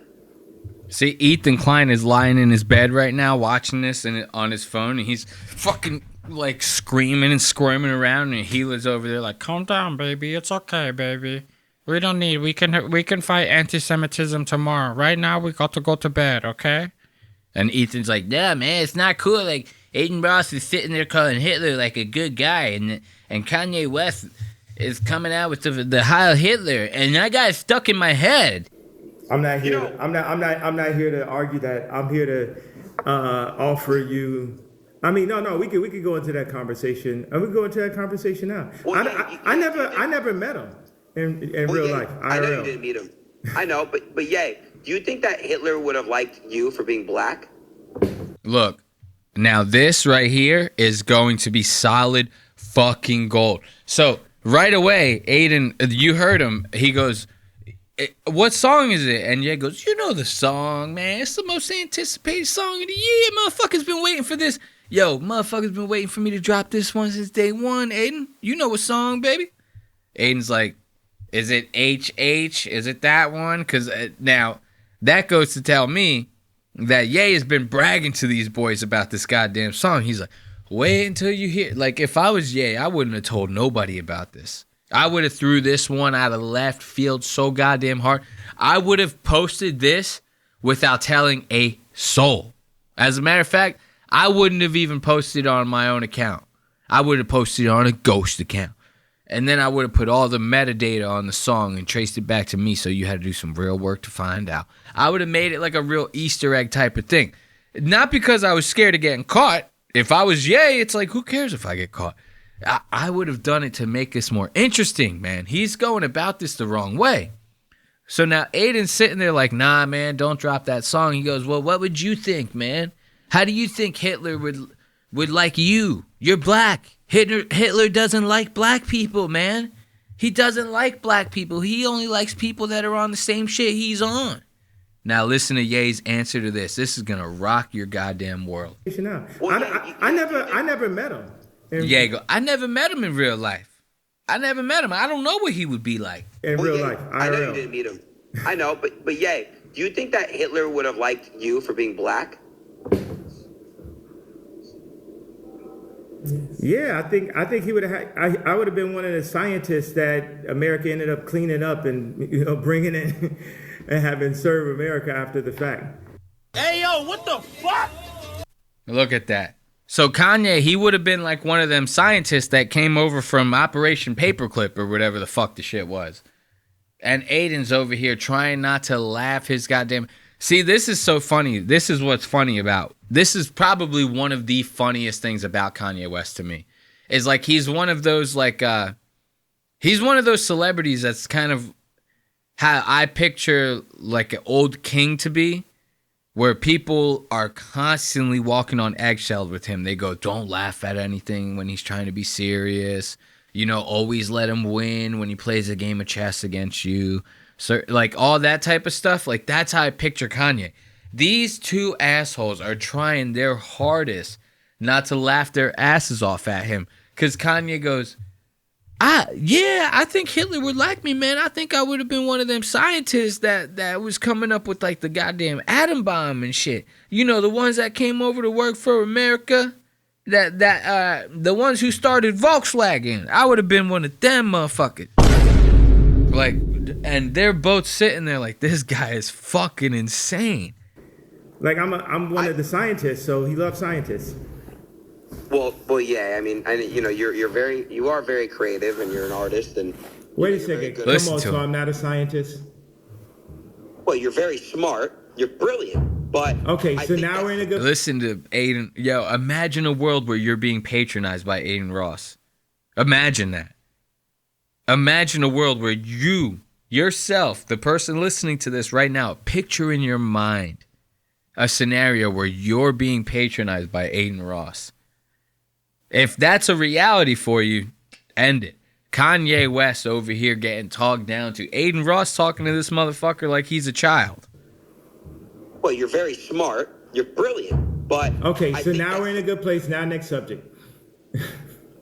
All right, well, what's the next subject? What else? The subject is I'm offering you. We got basically like the entire world of all the streamers, like people are waiting for this song, and I was like, man, I want to give Aiden the opportunity to premiere it if he wants to premiere it. I think it shows no, I'm not even going to try to Jedi you in any way of what it shows. It's just something to think about. Matter of fact, you don't have to be on the spot about it. Do you want us to give you some time to consider it?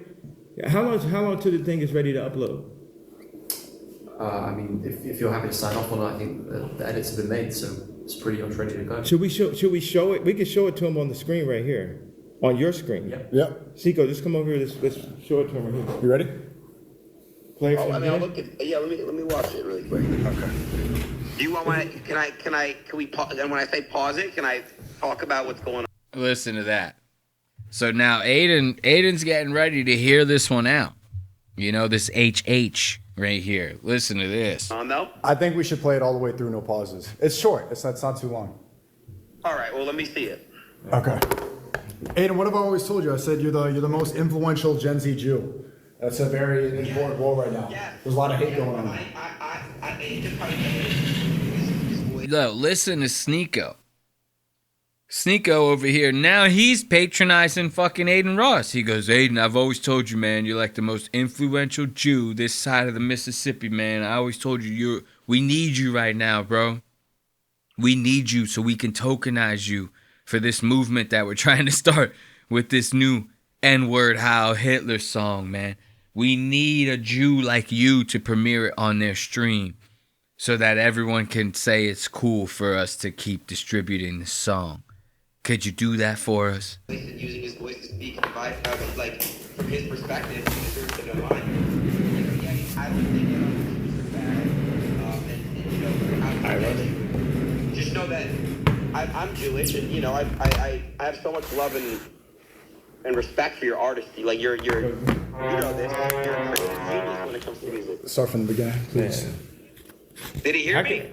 Look, Aiden's been talking this whole time trying to make a point. I was just getting this video ready. Trying to plead with these fellas to be like, please don't do this to me, guys, please.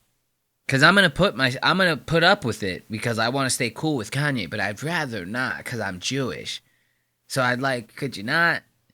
Cause I'm like, Aiden's. This is what gets me though, is people go they're like, man, I'm Jewish, man. And it's like, but they don't practice. Jew is a religion more than anything. Let's be real here. So it's like they go, I'm Jewish, man, but I don't practice none of that shit. I don't do none of that Torah. I don't read nothing. I don't know how to speak Hebrew. Hanukkah comes around, I'm celebrating Christmas. They do all that shit. They go, I'm Jewish, man.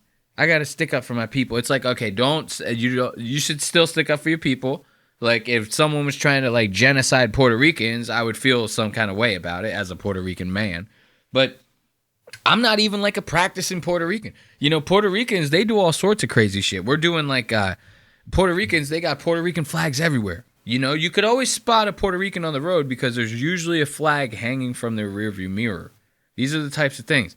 The stabbings, the stealing of the TVs. This is you could spot us out pretty easily if you really tried hard enough, But I don't practice none of that. I'm just an average dude, man. I'm just hanging out.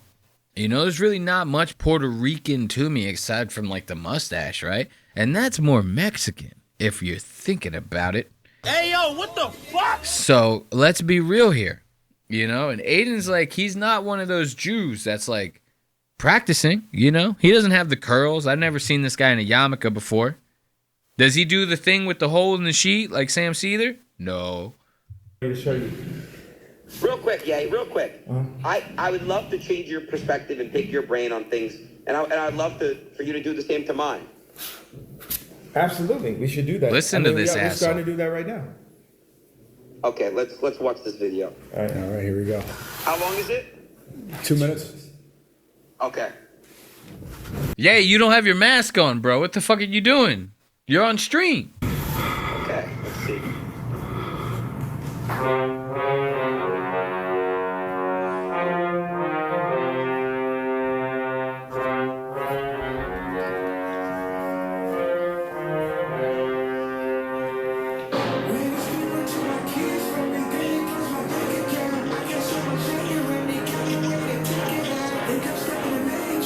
Look at Aiden.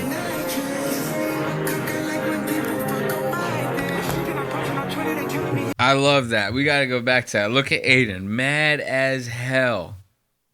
Aiden's like, hell no, Kanye got all these black motherfuckers dressed as wolves in this shit. Say Heil Hitler like this. And he's even extra mad because he knows the beat slaps like a motherfucker.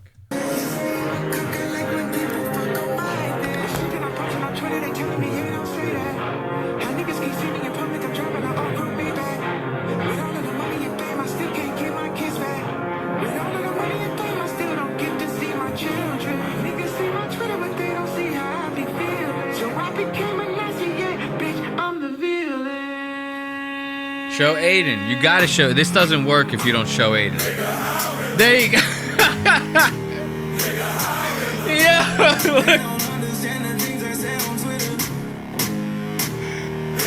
Yeah. Look at Aiden, bro. Aiden doesn't know what is going on right now. She going up with the bench. You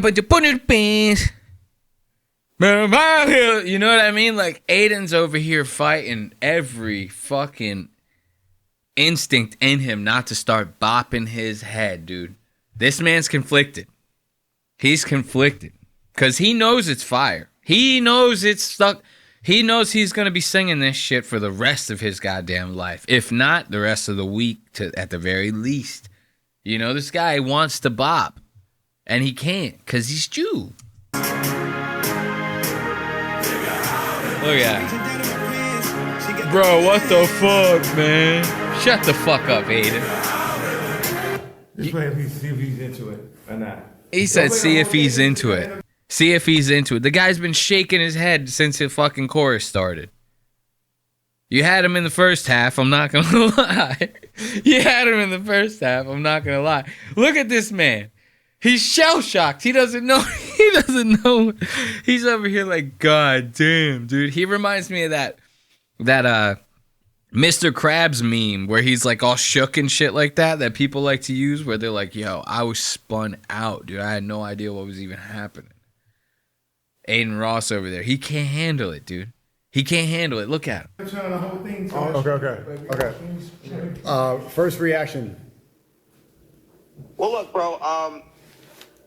I think the beat is very good, and I don't think the lyrics are that well. But you know, the video itself, I don't really understand it. I think that Hitler, it's kind of like ironic, right? I feel like Hitler hates everyone that's not on what he's on with blue eyes, and that is German, right? So therefore, yeah, I don't think, you know, when you have, you know, black people in the video saying HH, Hail Hitler, you know, I don't really understand that. It's kind of like mockery, you know? It's like mockery, I mean. Excuse me. Aiden thinks he ate with that one. Aiden really thinks he ate with that one. Look at him. Over here looking off to the side, he goes, yo, I just spoke for an entire generation of kids, man. I just taught every single kid in my generation not to be racist, bro. I'm the fucking shit. This is Aiden. Aiden Ross, our hero. He's asking the real questions. He goes, yo, Kanye, I feel like Hitler, he didn't fuck with everybody who wasn't on what he was on. You know, that's the way to explain it. That sounds real scholar-like when you say it like that. When like Kanye's gonna hear that and go, you know what, dog? Since you coming off that way, yeah, I think maybe we should scrap the whole song, man. I spent what $200,000 on the video shoot. I spent at least $20,000 on the studio time. Then I had to pay all my agent and the artists that helped with the beat. And then all the time I invested in it, you know. We scrap the whole thing, man. Aiden, you right. You know, I'm soaking in what you're saying. This is, you know. Hello? He's thinking. Yeah, no, I'm thinking because it's just, it's funny just to say it because you're told so much for your entire life, yo, this is something you can't say. It like parallels with like the Cousin record. Like, oh, yo, you can't say, tell your cousin, don't tell nobody type of lyrics and shit. And it becomes more about that, or the KKK outfit. It's more about this idea of being told that you can't do something than it is about what it's specifically saying, because there's a lot of black people that have no connection to Hitler or not Hitler, you know. And another thing, well, okay, I'll leave it at that, so I won't take you on a rant. What's your thoughts about that? I love that. I mean, everything I said about the guy is like true. You know what I mean? He's sitting there. He's doing this just because people are look, I'm sitting there looking at the other camera. He's doing this just because people are saying that you can't. That's his whole thing. He's like you know how like when a cat is sitting on like your table and you might have like a glass or something sitting towards the edge of the table, and your cat starts like, you know, moving it more and more to the edge, and you're sitting there, you're even getting loud. You're borderline yelling at the cat. Like, hey, dumbass, leave it alone. You're going to knock it off the edge. But you're all the way across the other side of the room. You're not going to make it in time. What does the cat do? The cat knows. The cat can pick up on your body language, your tone. The cat knows that you're telling it it's doing something wrong and knocks it off the edge anyway. Why? Because you can't tame the cat. The cat is always going to be the cat. Yeah, it's a domesticated animal, but it's still an animal. And that's what Kanye is. He goes, man, I'm going to say that shit, whether it's in my private life or not. And luckily enough, I'm famous enough to where I could get away with it, bitch. So you might as well fucking deal with it. So let's give it up for Kanye West. You know, debuting his song on Sneako's stream to Mr. Aiden Ross. And then go back and watch that yourself. Afterwards, he tries to go to another streamer, and then eventually goes to DJ Academic. Every single one of them, just like he told Aiden, he goes, I want you to premiere it on your stream exclusive. You're going to be the only one who has it, I swear. You know, it's like, what the fuck? It's like, he's just lying to everybody. Like, it's fucking hilarious. So, let's play some music and just have a couple puffs, you know, before we end up getting into Dave Portnoy. You know, actually, we're going to split it up. We're going to go into Mike Majlak and Logan Paul interviewing Tom Brady on Impulsion. But I wanted to have a couple puffs with you, you know what I mean? Listen to a little bit of tunes, you know? And also thank you for joining us on this week's episode of Lost Stocks Media. As always, you can stay up to date with all things Lost Stocks. Follow us on all of our socials or support the show by buying merch over at www.lostaux.media. That's lostaux.media. For now, let's enjoy this tune, enjoy some smokes, and then we'll get into our next segment here on Lost Stocks Media. If I can make sense somehow, I can do better than they all have. Promise that you'd never think to look back. I don't wanna be myself. All you want is someone else. I'm steady, and I know the things I feel like they're my own. My wounds are sewn and ready to be more than just the me that I have known. Show I've grown. I could be the one that you look for. Show yourself. If I can make sense somehow, I can do better than they all have. Promise that you'd never think to look back. I don't wanna be myself. All you want is someone else. I can make everything better if you let me. I can make the both of us a little less lonely. I can be everything you need. I'd fight for you, I'd go to war. I just need to know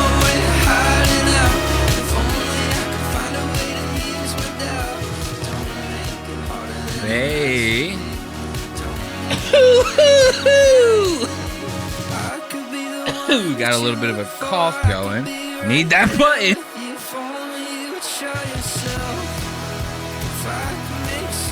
Oh, God. Wasn't expecting that one, Ethan Klein. So, let's get into this this episode of Impulsion with Logan Paul and, of course, the star, Mr.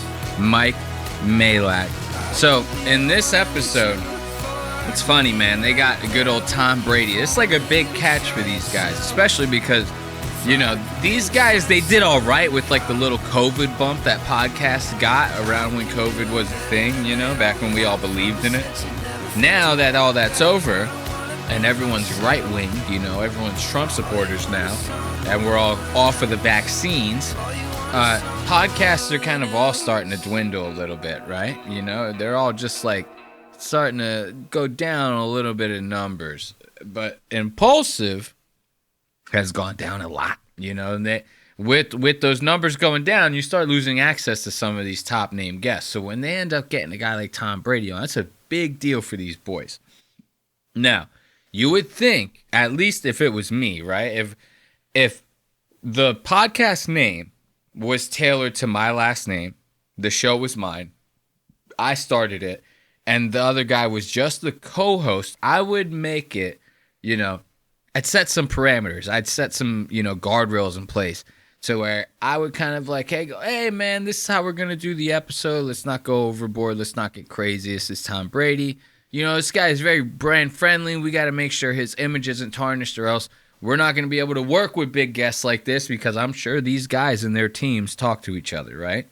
So let's make a good impression. This is Impulsion with Mike Majlak. So we need to do good here.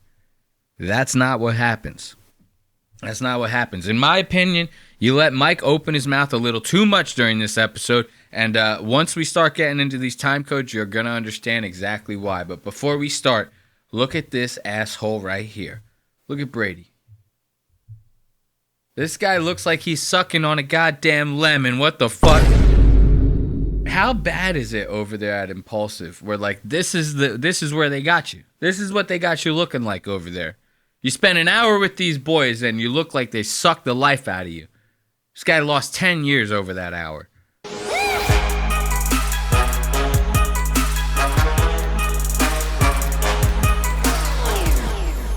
I went out late last night. I got yeah. See, this is now.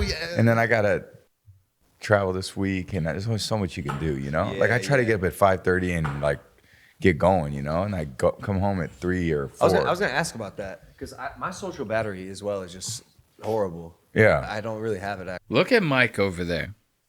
I want you to pay attention to Mike, because this is his fucking show now. I'm telling you, whether you like to think it or not, this is his show. This guy is taking over. Impulsion with Mike Majlak and Logan who? Exactly. Pay attention to him. It's over here, Mr. Rico Suave, first of all, smiling his balls off as if he's the one who made this all possible.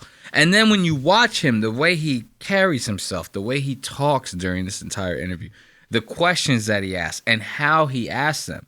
This guy like thinks he's like fucking Mr. Dealmaker over here. Like he really thinks that he sounds like the smartest, most well put together, most fucking I'm businessman 101. Like everything he says, this whole interview, it sounds like he's trying to sell Tom Brady something.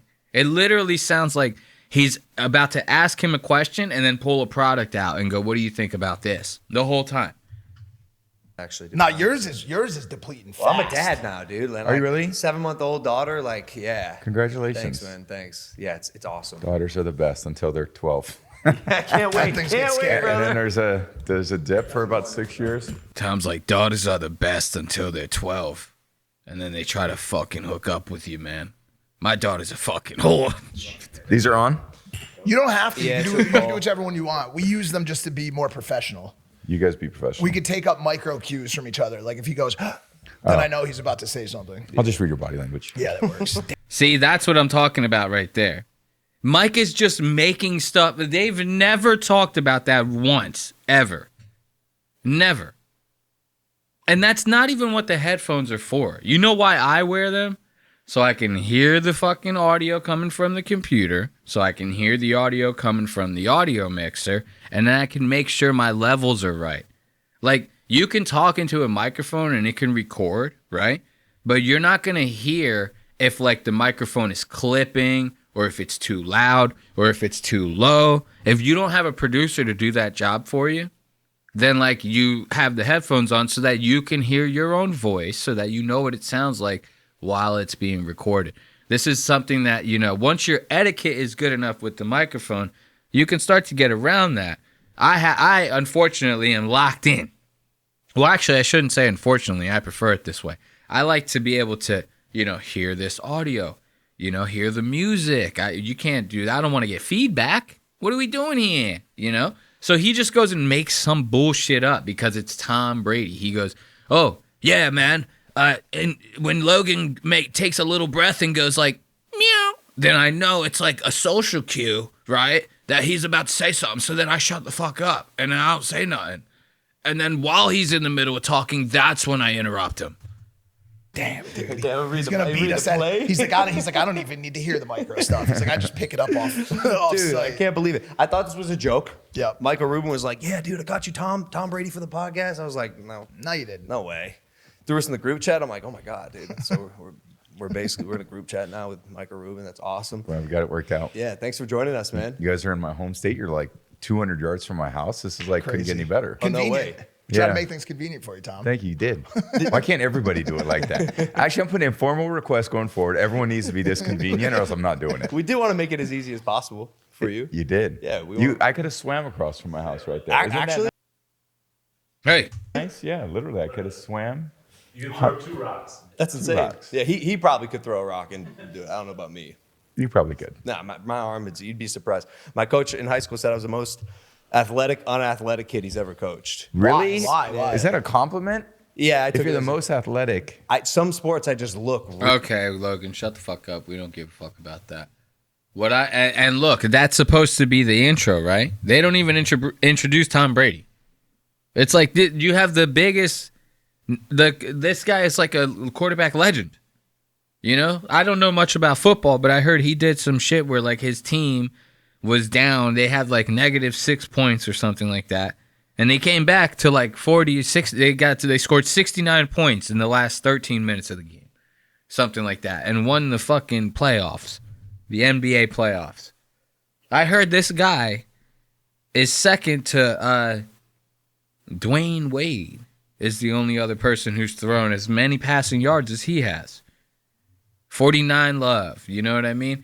So like this guy is the biggest sports star probably ever, and you don't even introduce him? Nobody even knows who he is. Anyone listening at home? Really kind of like clunky out there. Oh. Throwing specifically? Yeah. It's interesting because I always... Now, listen to this, because I don't have time to listen to them go, oh man, I'm the most athletic person. We need to get to Mike and his dumbass questions, right? Again, I can't stress enough how big of a catch this is for them. You even heard Logan just say it now. He goes, I couldn't even believe it, bro. When my producer told me you were coming, I nearly pinched myself and sucked his dick because I was so happy that you were coming here. And then we made it as convenient as possible, and we rented an Airbnb that's literally in your backyard. So how's it going? We ain't going to introduce you. Fuck off. Mike, ask him a question. I'm not making statements. Barely walk up. I'll sports. Tell you what he did. Heroin. Heroin. It felt like it I don't sometimes, play and that guess sport. what? I was the GOAT of that sport. Okay? No, well then you're And still I've here. been- You should be thankful. I am very thankful. Tom, can I ask you a question? Look, before we get to this stupid-ass question, this is going to be rich. But before we get to that, imagine that, dude. You have a chance to talk to Tom Brady, bro. And your buddy. Like, remember I told you guys, this is Mike's show now. Like, look at this guy. This is his show. It's like, who is this other guy that's even sitting over here next to him on the couch? This is a nobody now. And Logan is starting to sense it, right? So what is Logan going to do? What does a guy like Logan do in a situation like this where they start to see that somebody in the room is starting to outshine them? You knock him down a peg naturally, right? Especially in front of a guy like Tom Brady. Fuck knocking him down a peg. you throw him off the entire cliff, right? So Logan, as a joke, he fucking goes to Tom Brady and goes, yo, this guy's a fucking heroin addict. Is that a sport?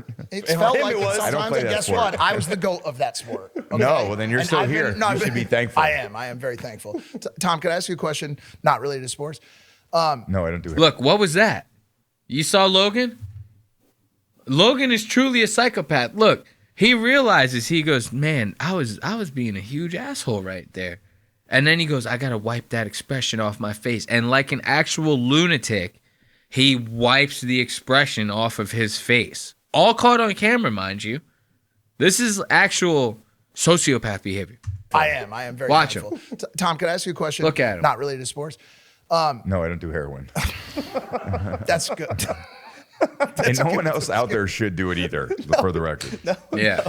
Do you ever So feel like bad. all of this is just a social construct to distract us from the fact that we live on a spinning rock hurtling through space with no destination in mind? Hey, yo, what the fuck? Tom Brady over here like, bro, what? He's like, I'm fucking Tom Brady. He's like, all I think about is being the best that ever was. You know? Like, this is the type of shit that I'm talking about. Is this fucking Mike Majlak guy, he'll sit there and he does this shit because he thinks he's like being like, he goes, oh man, I bet you Tom Brady's never even been asked a question like this in an interview. Like, I'm gonna totally catch him off guard with this. And like, he's gonna think that I'm like a real unique type person. He's probably gonna end up inviting me on his team. And we might end up doing some business deals together. Like, that's what Mike has in his head when he says this stupid shit to Tom Brady. No, I don't do heroin. That's good. And no one else out there should do it either. Listen to this asshole. Do you ever So feel like bad. all of this is just a social construct to distract us from the fact that we live on a spinning rock hurtling through space with no destination in mind? He's like, I rehearsed that like 17 times before you came over here, Tom, so I hope you like the delivery.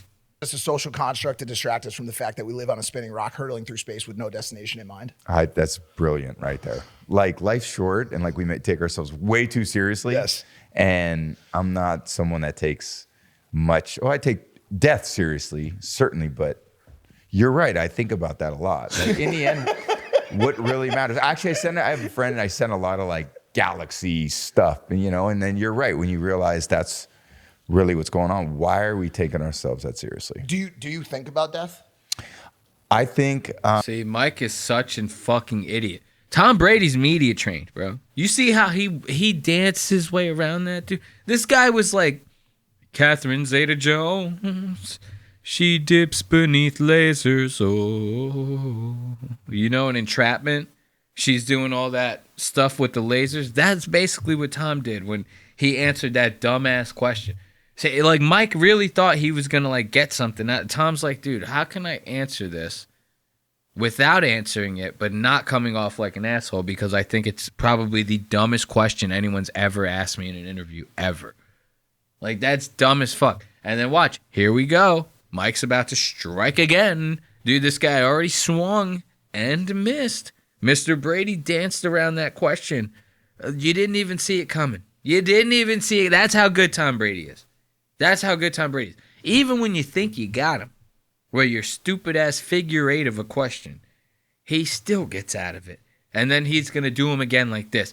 Remember, this guy also his team probably gave these guys, like, parameters. Don't ask him weird questions. Don't say stuff that's going to, like, make him seem like a weird guy. Or, like, don't say, like, stuff that's going to, like, not brand-friendly in front of him. We don't want him associated with any weird language or any, like, sexual jokes or innuendos, things along those lines. And these guys just keep fucking digging and digging and digging.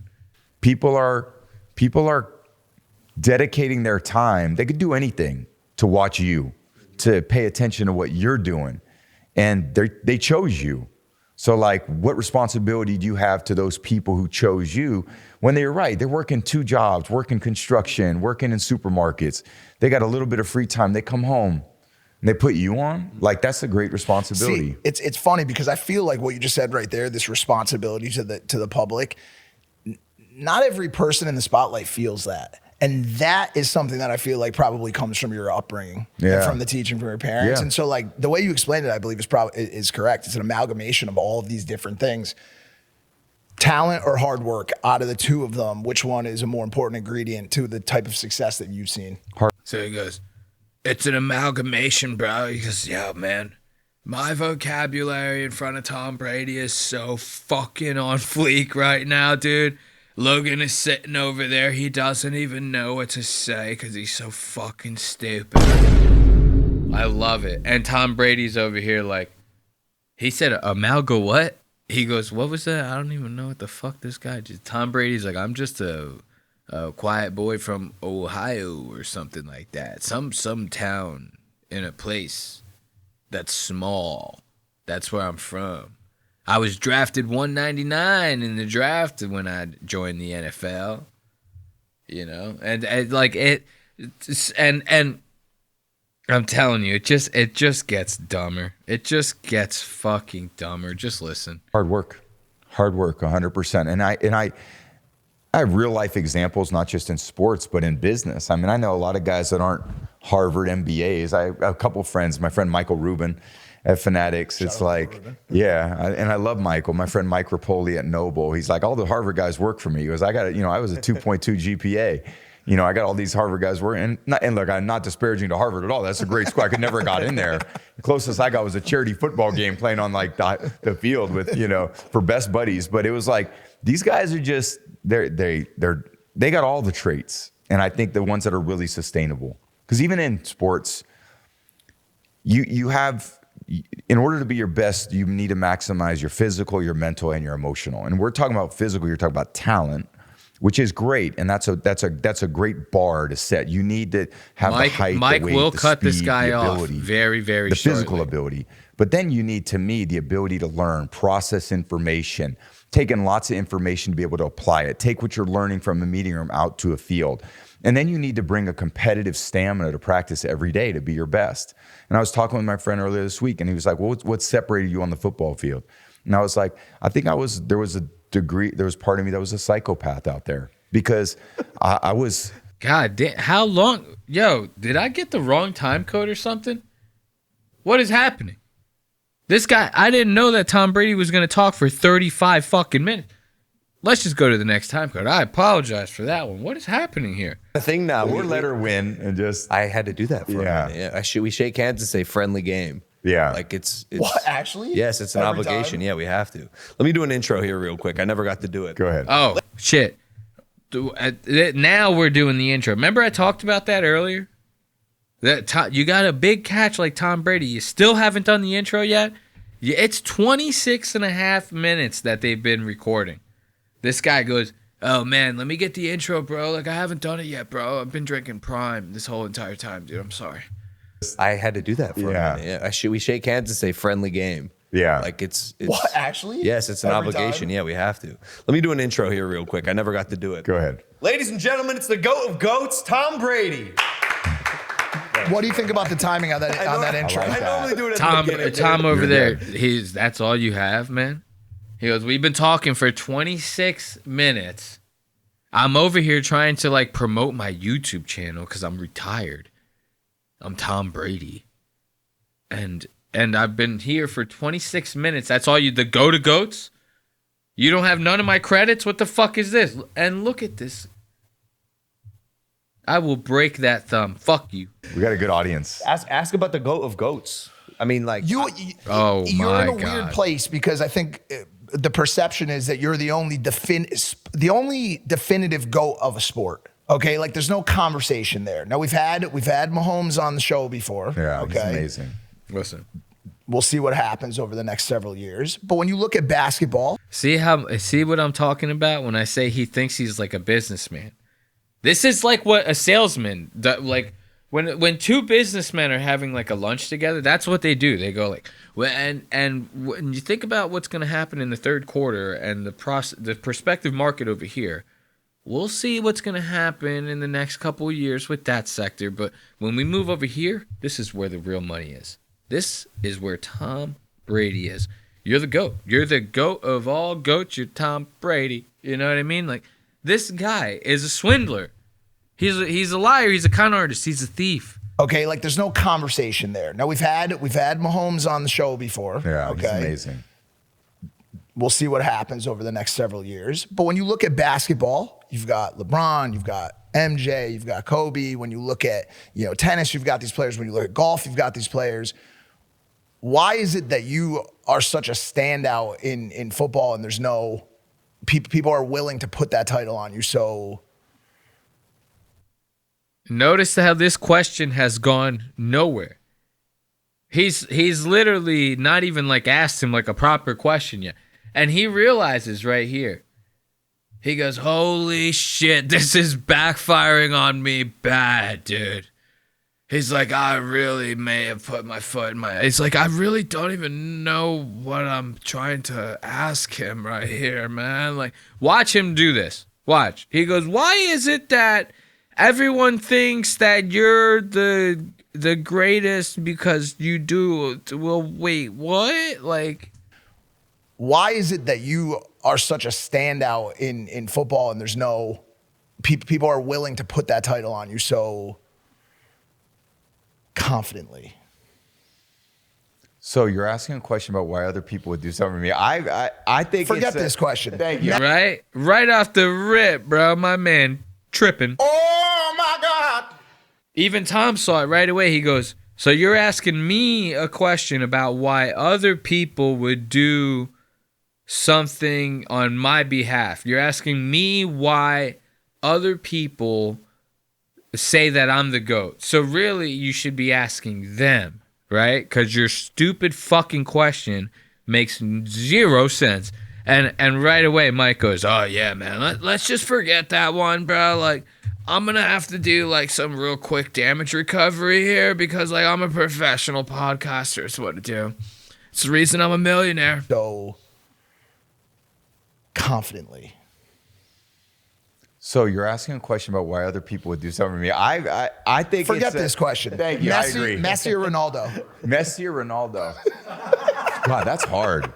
That's hard. It's another stupid fucking question. Too much. I like them both too much. Go F1 driver. Lewis. Yeah, it's gotta be. Greatest ever WWE wrestler. Hulk Hogan. See, why didn't you just start with that? Like those, the proper way to start that segment would have been like, hey man, I'm gonna fire off a couple of goats at you and you just tell me which one you like better, rather than trying to formulate this huge question to make yourself sound way smarter than what you are, bro. You're not like a businessman, bro. You're like a fucking loser that Logan literally scraped off of like a gym floor somewhere in LA. Like Logan literally pulled you out of like a trash can. And was like, man, I think I could turn this guy into a co-host that will constantly suck my dick. And it's basically what this guy's been doing his entire career. But no, he wanted to sound smart and instead made himself look like a total asshole in front of the GOAT of GOATs, Tom Brady. You know? Fuck Tom Brady. You know? Now listen, remember I told you guys how Tom is a very brand-friendly guy. They shouldn't be like if you throw on Kanye West's new hit single Heil Hitler in the middle of this podcast, Tom Brady's walking off. He can't be associated with no shit like that. All of his sponsors would drop him. If this guy got caught listening to Kanye's newest hit single, HH, the one that's going to be stuck in everyone's heads, he gets caught listening to that, it's a fucking wrap for this guy. You know, you can't say stuff like that around Tom, especially in like asking him a question or directly speaking to him in this enclosed of like a situation. You can't do it. But that doesn't stop Mr. Majlak. Oh, no. You know, Mr. Majlak, he always has to make himself seem like the cool guy, the smart guy, you know? And a lot of times it leads to him putting his foot in his mouth. And this is no exception, this situation right here. Watch this. Did you see that new sport of sperm racing by any chance? That somehow came up. I don't know. What, bro? I can explain it. Really? Male fertility. Male fertility. It's a promotion on being healthy, reproducing. But you know what I'm talking about, right? Yeah, of course. This new sport. Yeah. It was created by a 17-year-old. So they asked me to announce it. So right here, they hear Tom Brady. You see his face?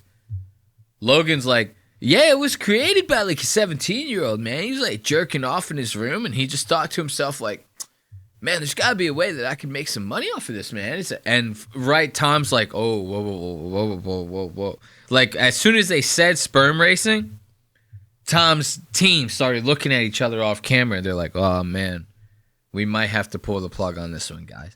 And then fucking Logan says 17-year-old. Tom's like, oh, Nelly. He goes, whoa. These guys are really walking the fence here, and I don't know what I'm gonna have to do here. And then Mike over here, trying to sound like the cool dude, he's like, yeah, man, those guys organizing it, they asked me to like host it, dude, because I'm fucking awesome. Of course, this new sport. Yeah, it was created by a 17-year-old. So they asked me to announce it. Oh no! I say compete. I was like, no way. My thing would go backwards. Actually, I don't even think it swims in circles. We did a competition. We're working hard, but we're not going anywhere. No, it's Why not. are they going that way? Tom, they're not even working. We know. We tested them. See, now the boys are gonna start talking about how they tested their sperm for a blog, right?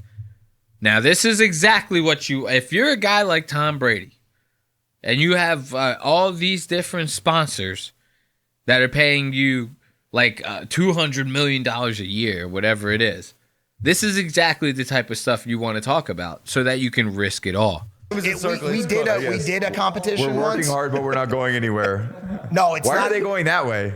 Tom, they're not even working. We know. We tested them. We tested. We did a vlog to see who was the most fertile. I was. Really? I got a 7-month-old. Yeah, to prove it. Can I? His work. You'd never seen sperms behave like this in your life. These things. Can I say this? I broke some of the rules. I don't even want to know what the rules are. No, do not use spermicidal lube. I know this is getting. Look at Tom's face. And you can't ejaculate for 5 days. No, but there was another big one. You're not supposed to utilize another person. Bro, don't say utilize. That's crazy. You're not supposed to what? Hey, yo, what the fuck? This dude, look at this guy. This is what I'm trying to say. This is like high school shit that he's doing right here. He's trying to like sound cool in front of like another cool guy by going like, dude, I totally fucked a fucking girl, dude. I'm fucking awesome. Like, Logan spit it out. He goes, yeah, the whole thing was just you can't ejaculate for 5 days. Like, Logan literally said that. Totally fine. Brand friendly. Coca-Cola would have been totally cool with it. And then Mike goes, no, but wait, there was another, like, really huge rule. And Logan's like, I mean, that was pretty much it. You're just, like, not supposed to jerk off or, like, just ejaculate for 5 days. Mike goes, no, man, we're not supposed to, like, utilize women to produce the sperm sample, dude. We're not supposed. Logan right away is like, why are you saying it like that? Like, that's fucking weird, bro. And Tom Brady, look, as soon as he goes, no, wait, there's another big rule. Tom's like, what the fuck is gonna happen here? I don't know what the rules are. No, do not use spermicidal lube. I know this is getting, and you can't ejaculate for 5 days. No, but there was another big one. You're not supposed to utilize another person. Bro, don't say utilize. That's crazy. You're not supposed to collaborate with another human. You're not supposed to collaborate. That's what Mike is doing now. Remember that, guys. When he's in his spare time, Mike is collaborating with OF models. He's collaborating with porn stars. Mike always likes himself a good old collaboration. This guy is dude, I'm telling you. He's like one of those people, it's like you can't even be jealous about a guy like that. Because you're like, I mean, you might as well give it to him. Because if he didn't have this, like this guy would be like the biggest con artist, like little Schmeagle type little scumbag that you would ever see running around some random town in Ohio. Like, he either has to be this rich and this much of like a cuck, like to be like this braggadocious about it all, to be like, still, this guy is like 45, dude. And he's sitting here bragging about getting some puss like he's in high school. Like Tom Brady is like a high school jock that's like, oh man, you're talking about banging chicks? Like, I love talking about banging chicks. You're cool, I guess. You want to hang out? You want to go to the kegger afterwards, you know? Collaborate with another human to produce the sample. Okay. And I collaborated with another human to produce the sample. And not just any human. This chick could produce samples out of. I mean this. Anyway, Look at Tom trying not to laugh. Tom, you know who Logan's talking about? Mike Majlak. He used to date this girl called Lana Rhodes, bro. Porn star. Disgusting. She was a dirty one, dude. She was the kind of porn star that would like eat a bowl of cereal out of another girl's ass. You know what I mean? Like, and I'm not saying that they would stuff a bowl in a girl's ass and then she would eat cereal out of it. Like, Lana Rhodes is the type of porn star that would just like use another girl's asshole as the bowl and then eat cereal out of it. You know, like, she's that kind of weird. She's one of those piss porn stars that's just like getting golden showers all. You know what I mean? She's one of them. And this is what Logan's sitting there. First, he calls this guy a goddamn heroin addict in front of Tom Brady. And then this I actually like that Logan's doing. Because now Mike is, like, at first I was like, yo, dude, that's kind of uncalled for. You just, like, calling him a heroin addict in front of Tom Brady for, like, no reason, you know? But then then when I see this situation happen, it makes me take a step back and I go, oh, wait a minute. Logan's, like, preemptively doing this to try to keep Mike in check during the interview. Because if he doesn't try to knock Mike down a peg every now and then Mike's going to think he has free reign and he's going to start saying creepy, weird stuff like this in front of Tom Brady.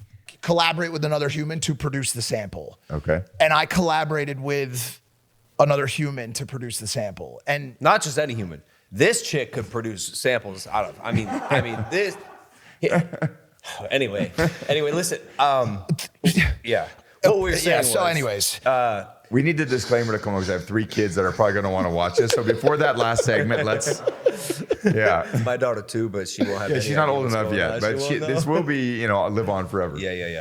We have to address something. Okay. Not your sperm again. No, forget that. No sperm, no heroin. Just leave it alone. We're talking about going late in the draft. Elephant in the room. Shedeur Sanders. What happened, Tom? Why This did he guy, dude? Why is Logan letting this asshole talk like this? I would be like, bro, Mike, shut the fuck up. This is my show. As a matter of fact, you're fired. I would Donald Trump him. I would Donald Trump Mike so fast. If he said some shit like that in front of Tom Brady, I'd be like, Mike Majlak, you used to be such a nice dog. You did what you were told and you never said anything out of line. Now you think that you're too big for your own bone.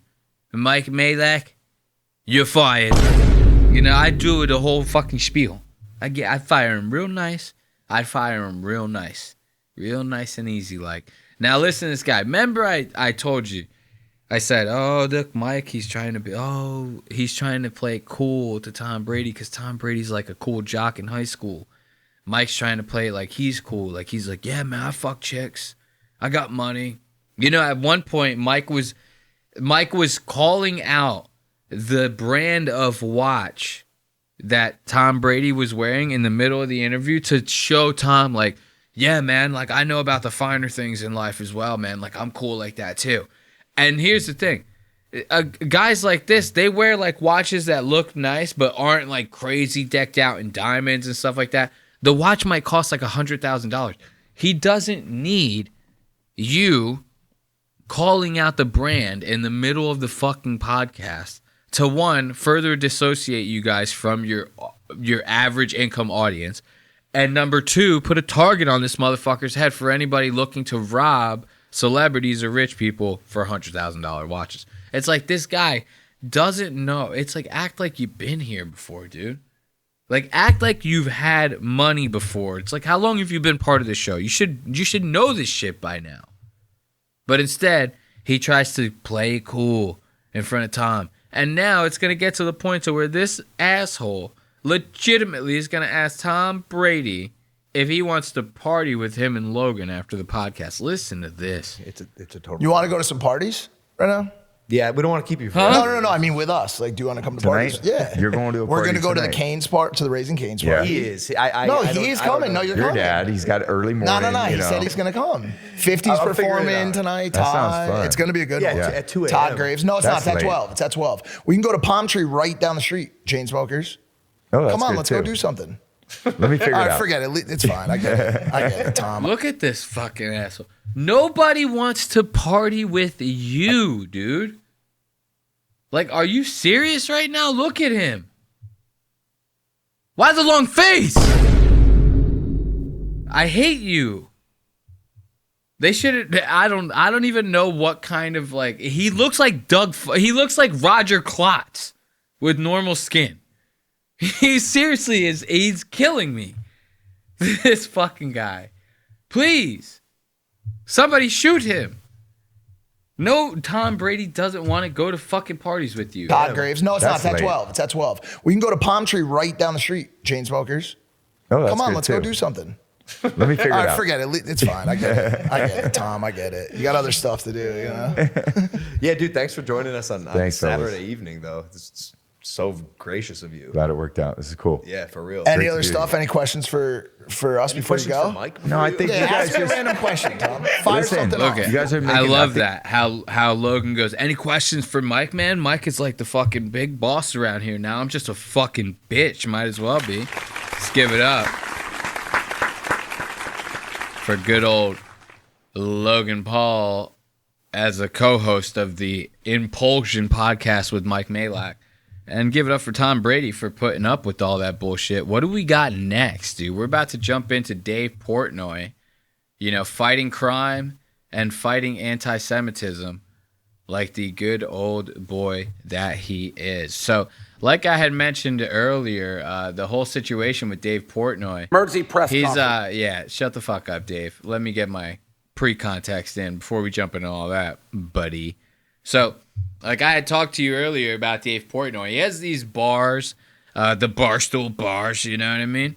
And like I said, he's a server. I don't know what the deal is over there. You get a sign, and maybe they bring the sign to your table as a way to identify your table, or maybe it's just supposed to be like some sort of fun shtick that the bar has that just makes it more interactive for the customer or something. I don't really know. But apparently, one of the stipulations of the sign is that like the customer can write a phrase on it, and I'm sure they have some sort of maybe there's like a threshold to what you can put on those signs. I'm sure you couldn't put like the N-word on it and the server's going to be cool with like putting that on your table. It's like a family place, there's probably kids in there, stuff like that.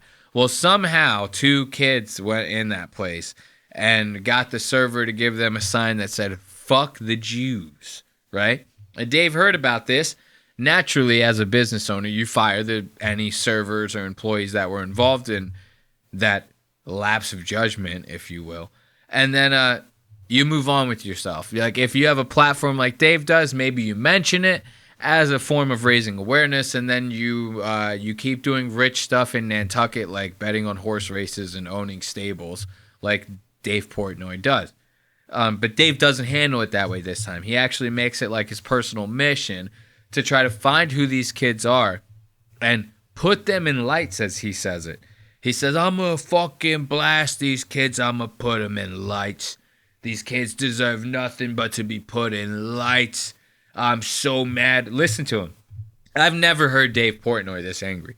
He is actually so pissed off over this sign. And I think he's more or less mad about the fact that people are like bringing it up to him. It's kind of like when a black guy hears anyone who's not black say the N-word, even with a soft day, and every other black dude, or person for that matter, any other black person, is going to look at them and go like, "Hey, ain't you going to do something about that? Like, you just going to let that slide? That's cool with you? Yeah? You just going to let that one go?" And then next thing you know, you have an altercation on your hands. I feel like that's kind of what's going on here. is that like as soon as it happened and it was posted on social media, because the kids that did it posted it on social media. So now everyone's taking that and bringing it back to Dave and stirring the pot with Dave. I feel like if he just kind of like heard about this or like saw it on his own, he'd be mad about it. But I don't think he'd be this upset. This guy's really riled up. Listen to this. All right, emergency press conference time. So I'm getting ready to go to the Bet Gala. And all of a sudden, my phone, the last hour or two, my phone's fucking blowing up. Our bar in Philadelphia, Barstool Sampson Street, usually a great fucking bar. You know, bottle service, people buy drinks. You get a sign. There was a sign yesterday that said, Bottle "Fuck the service, people buy drinks. You know, you get your cold coffee. You ever see that video, that old viral video? The Dunkin' Donuts that burned down in Shamokin. It was like Shamokin, Wisconsin or something like that. And everybody's like, yeah, man, we're kind of upset that the Dunkin' Donuts, they say donuts over that part of the country. They go, man, we used to love Dunkin' Donuts and the donuts, and everybody used to get the coffee. And the one girl's like, yeah, everybody goes there. They get the donuts and they get the cold coffee. The way she says it, she goes, cold coffee, because she doesn't know how to say iced coffee. And that's what Dave's doing right here. He goes, yeah, I got it. And the cold coffee. Usually a great fucking bar. You know, bottle service, people buy drinks. Cold coffee. You get a sign. There was a sign yesterday that said, fuck the Jews. I've been shaking. I've been so fucking mad for the last 2 hours. Like, I instantly got on. This is why the emergency press conference was late, because I was so over the top. It's like, I'm going to fucking make it my life fucking mission to ruin these people. Like, I'm coming to your throat. I'm never ending. And I just sat, and for the last 2 hours, I have been on the trail. Trust me, I've been on the trail. You think I'm going to put up with this shit at my bar? So I've been hunting down waitresses, the table who did it, and everything you can fucking name, because I want fucking consequences for fucking actions. So I'm not just sitting back like, oh, what are you gonna know? Trust me, I have been on it. I believe the two waitresses responsible for the table already fired. I talked to one of them, one of the dumbest fucking humans I've ever talked to in my life. Listen to this. Listen to his reason for why she's the dumbest person he's ever talked to in his life. This guy is an asshole. Listen to this. Like, she's at a fucking dance recital. She's like, can I call you back in 20? No fucking honey, you fucking can't. This is your one chance to talk to me. Imagine that. Imagine if your boss, not even your boss, like not even actually your boss, the owner of the entire company that you work for. I get it, it's a big deal that they're calling you, right? They're probably so busy. This guy is so busy. He's too busy rug pulling the fuck out of people on meme coins and shit, right? So, you know, God knows this rich asshole is busy as hell. So the fact that he's calling you is a gift. Don't forget it.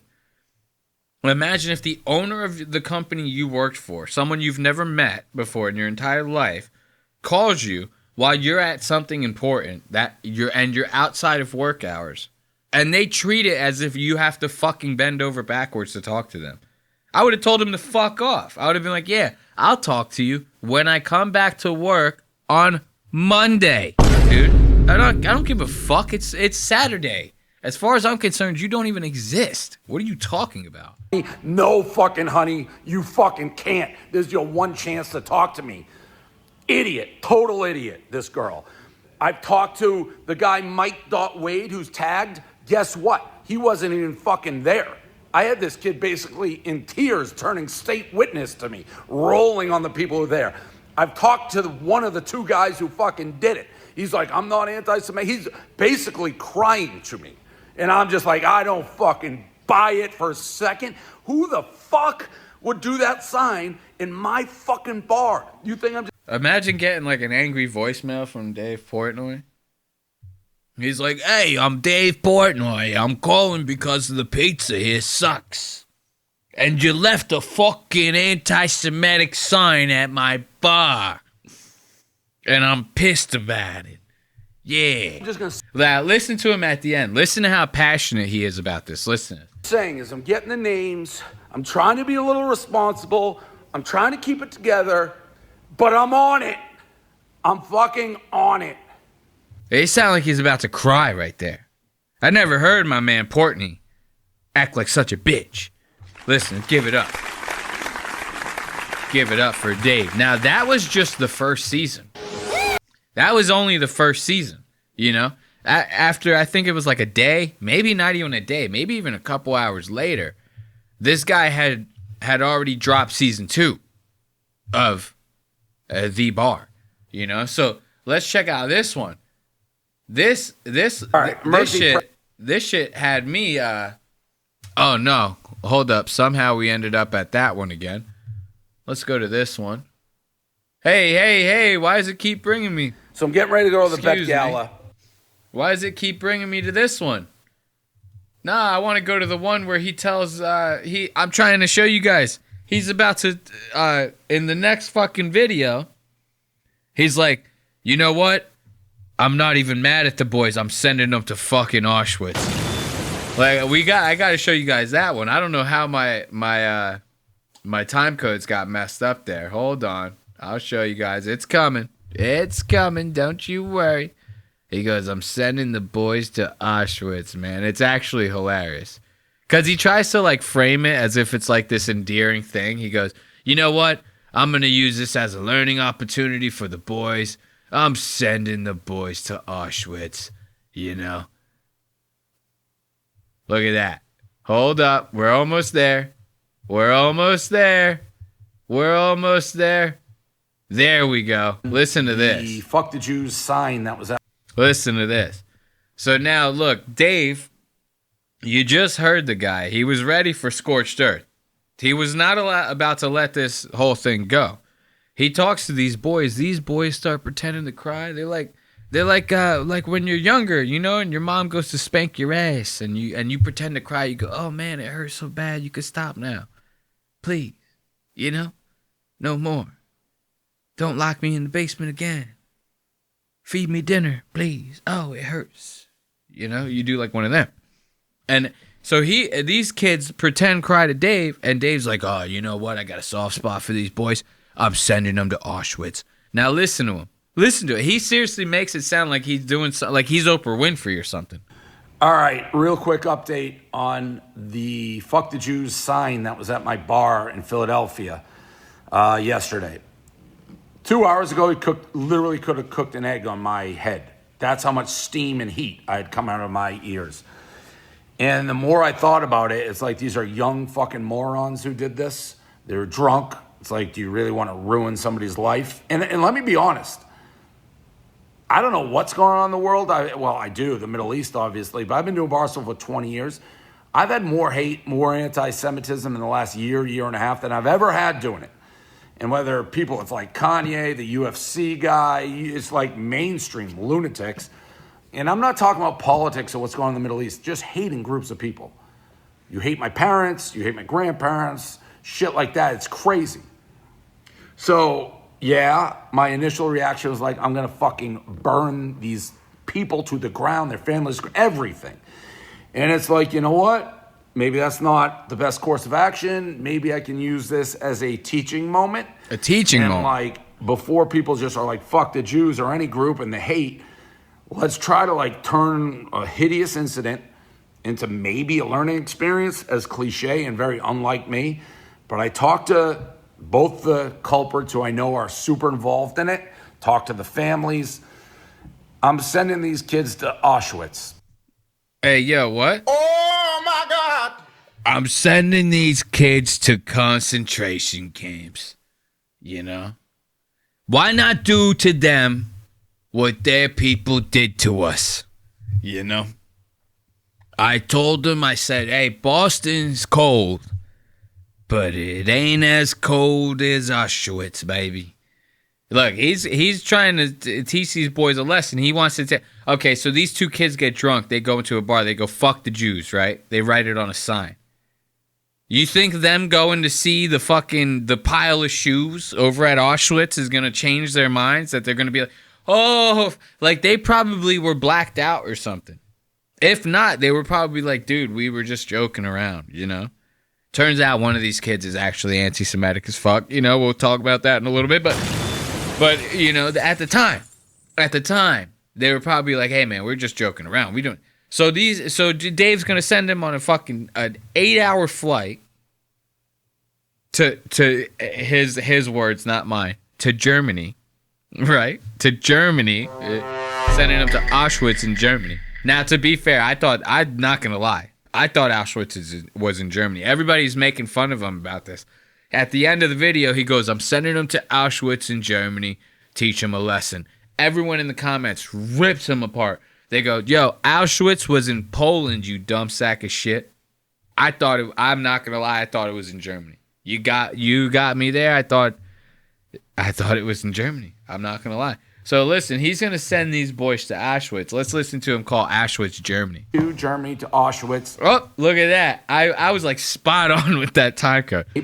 But it was basically her alone, didn't go to a manager, kind of forced another girl to do it. She should have said no, but the other girl put up a fight. Those two girls are fired, but more importantly, the people who ordered these signs, they have agreed, I'm going to pay for it. We're going to send them to Germany, to Auschwitz, and learn a little bit about history and hopefully, get educated and use this as a teaching moment, not just for them, but maybe for everybody. So hell yeah, dude. Give it up for Dave, boy. Dave is sending the boys to Auschwitz, boy. Look at Davey, boy. That's where we're at. We're sending the boys to a concentration camp. So, like I said, if you're looking for a trip on a little rocket ship, blasting through the sky to Auschwitz, where high. So, Auschwitz. If your destination is Auschwitz, talk to my man Portnoy over here, dude. He'll set you up real nice. Now, watch this. All of this stuff transpired over like the course of like 2 days, maybe even 3. Maybe not even that. I might even have that timeline fucked up. It might have been even faster than that. So it was like we went from he was pissed as hell to like a couple hours to less than a day later. He goes, "You know what? The boys are all right. I like them. They apologize. Their parents are pretty nice people. I'm sending them to Auschwitz." Like he's Donald Trump or something. Now, this next video, he goes, "You know what? The boys are not going to Auschwitz." He finds out one of the boys is like an actual anti-Semite or something like that. Like the kid's racist. And he's like, "Yeah, I'm not sending him." All right. Another update from the sign situation at Barstool Sampson Street, which I am so sick of dealing with, but obviously going to deal with. Stop posting about it. Last time I'm like, I thought about it. I'm going to send the 2 people responsible to Poland, to Auschwitz concentration camps, and try to make it a teaching lesson. I talked to both of them on the phone. Both of them took accountability. Both of them were like, "Yeah, we did this. And we're willing to go and try to learn." Well, then I see a now deleted, I think it was an Instagram or Snapchat story of one of the kids, Mo Khan. Look at that kid. The one who posted. Look at that motherfucker. If only I had like Hey, yo, what the fuck? I wish I had that soundbite. I was like, bam, bam, bam. Like, this kid hates Jews, bro. This kid's like, "Free Palestine #1. Yeah, great. Yeah, free Palestine number." You ever see the video that I'm making fun of is, it's actually Pakistan. It's like that teacher and all the kids are lined up and they're supposed to talk into the microphone and say like what they're going to do for the nation of Pakistan. And like you hear kids, they go, "I'm going to be a fighter for Pakistan." And then the teacher goes, "Yeah, great, fighter for Pakistan, yeah." This guy, oh my Lord. The video. And he has this long speech, we'll put it in, claiming he was just being a citizen journalist. Oh yeah, I forgot about that part. Imagine that. So now the kid reneges on the situation. He what? He renegotiates, or reneges for short. He reneges on the situation, right? And he goes, "Oh, yeah, I'm not going to Auschwitz, bro. I was just a citizen journalist, bro. I was in there saying fuck the Jews for journalism, man." He goes, "Yo, this was like right before the Ye drop. He goes, Ye is about to drop that song. I already heard about it through Discord, so we're going to be all good in a couple days, man. He goes, you could take that trip to Auchswitz, shove it right up your Jewish ass. He goes, fuck that. And now Dave's like, I'm not sending him to Auschwitz. You posted it. I asked him, I go, how old are you? 21. What are you, 21 going on 3? So I don't know what he thinks happening. It's really clear. A lot of people warn these kids just don't want to get in trouble. He's like, well, my name's out there. That's not about your name being out there at this point, kid. Adult. It's about trying to learn something and make this a worthwhile so it's not a black mark that follows you the rest of your life. I don't need you lying. What do you think? Everyone's stupid? You're a citizen journalist? Citizen Fuck. I'm sorry, man. Tried to throw you a lifeline and make something out of this, and you're now a citizen journalist? You had nothing to do with it? Buddy, you uploaded a video with a sign, fuck the Jews, everyone laughed. You, Mo Khan. You. You ain't going to fucking Auschwitz, bro. Fuck you. All right. Give it up. No. Give it up for Dave. That's my boy right there, dude. I love me some Dave Portnoy, boy. You gotta give it up for Dave Portnoy. He's the man, dude. He's the goddamn man. So let's put on a little bit of music. This is, of course, going to be the worst part of Lost Ox Media. The end of Lost Ox Media. As always, I'd like to thank you for joining me and sticking around this long throughout our wonderful little episode. Be sure to catch up to all things Lost Ox Media. Follow us on all of our socials or support the show by buying merch over at lostox.media. And be sure to catch new episodes of Lost Ox Media every Wednesday. Audio uploads go up at 5 a.m. Video episodes and live chat premiere go up at 7 p.m. You can catch us on our live chats over at YouTube. As always, again, thank you for joining us, and until next time, be easy, my baby. See you later. But you know that dice gonna roll. You're taking the steps, you're playing the show, and you love it. Yeah, you love it. Super fly, you're breaking the mold. They don't want the gas, they don't want the smoke, but they love it. Yeah, they love it. Everybody know about it. Everybody hard down it. Climbing up the whole mountain. Anything you want. Everybody say what? You can be the whole villain. Build it like a beginning. Spit it like you're Bob Dylan. Anything you want. Everybody say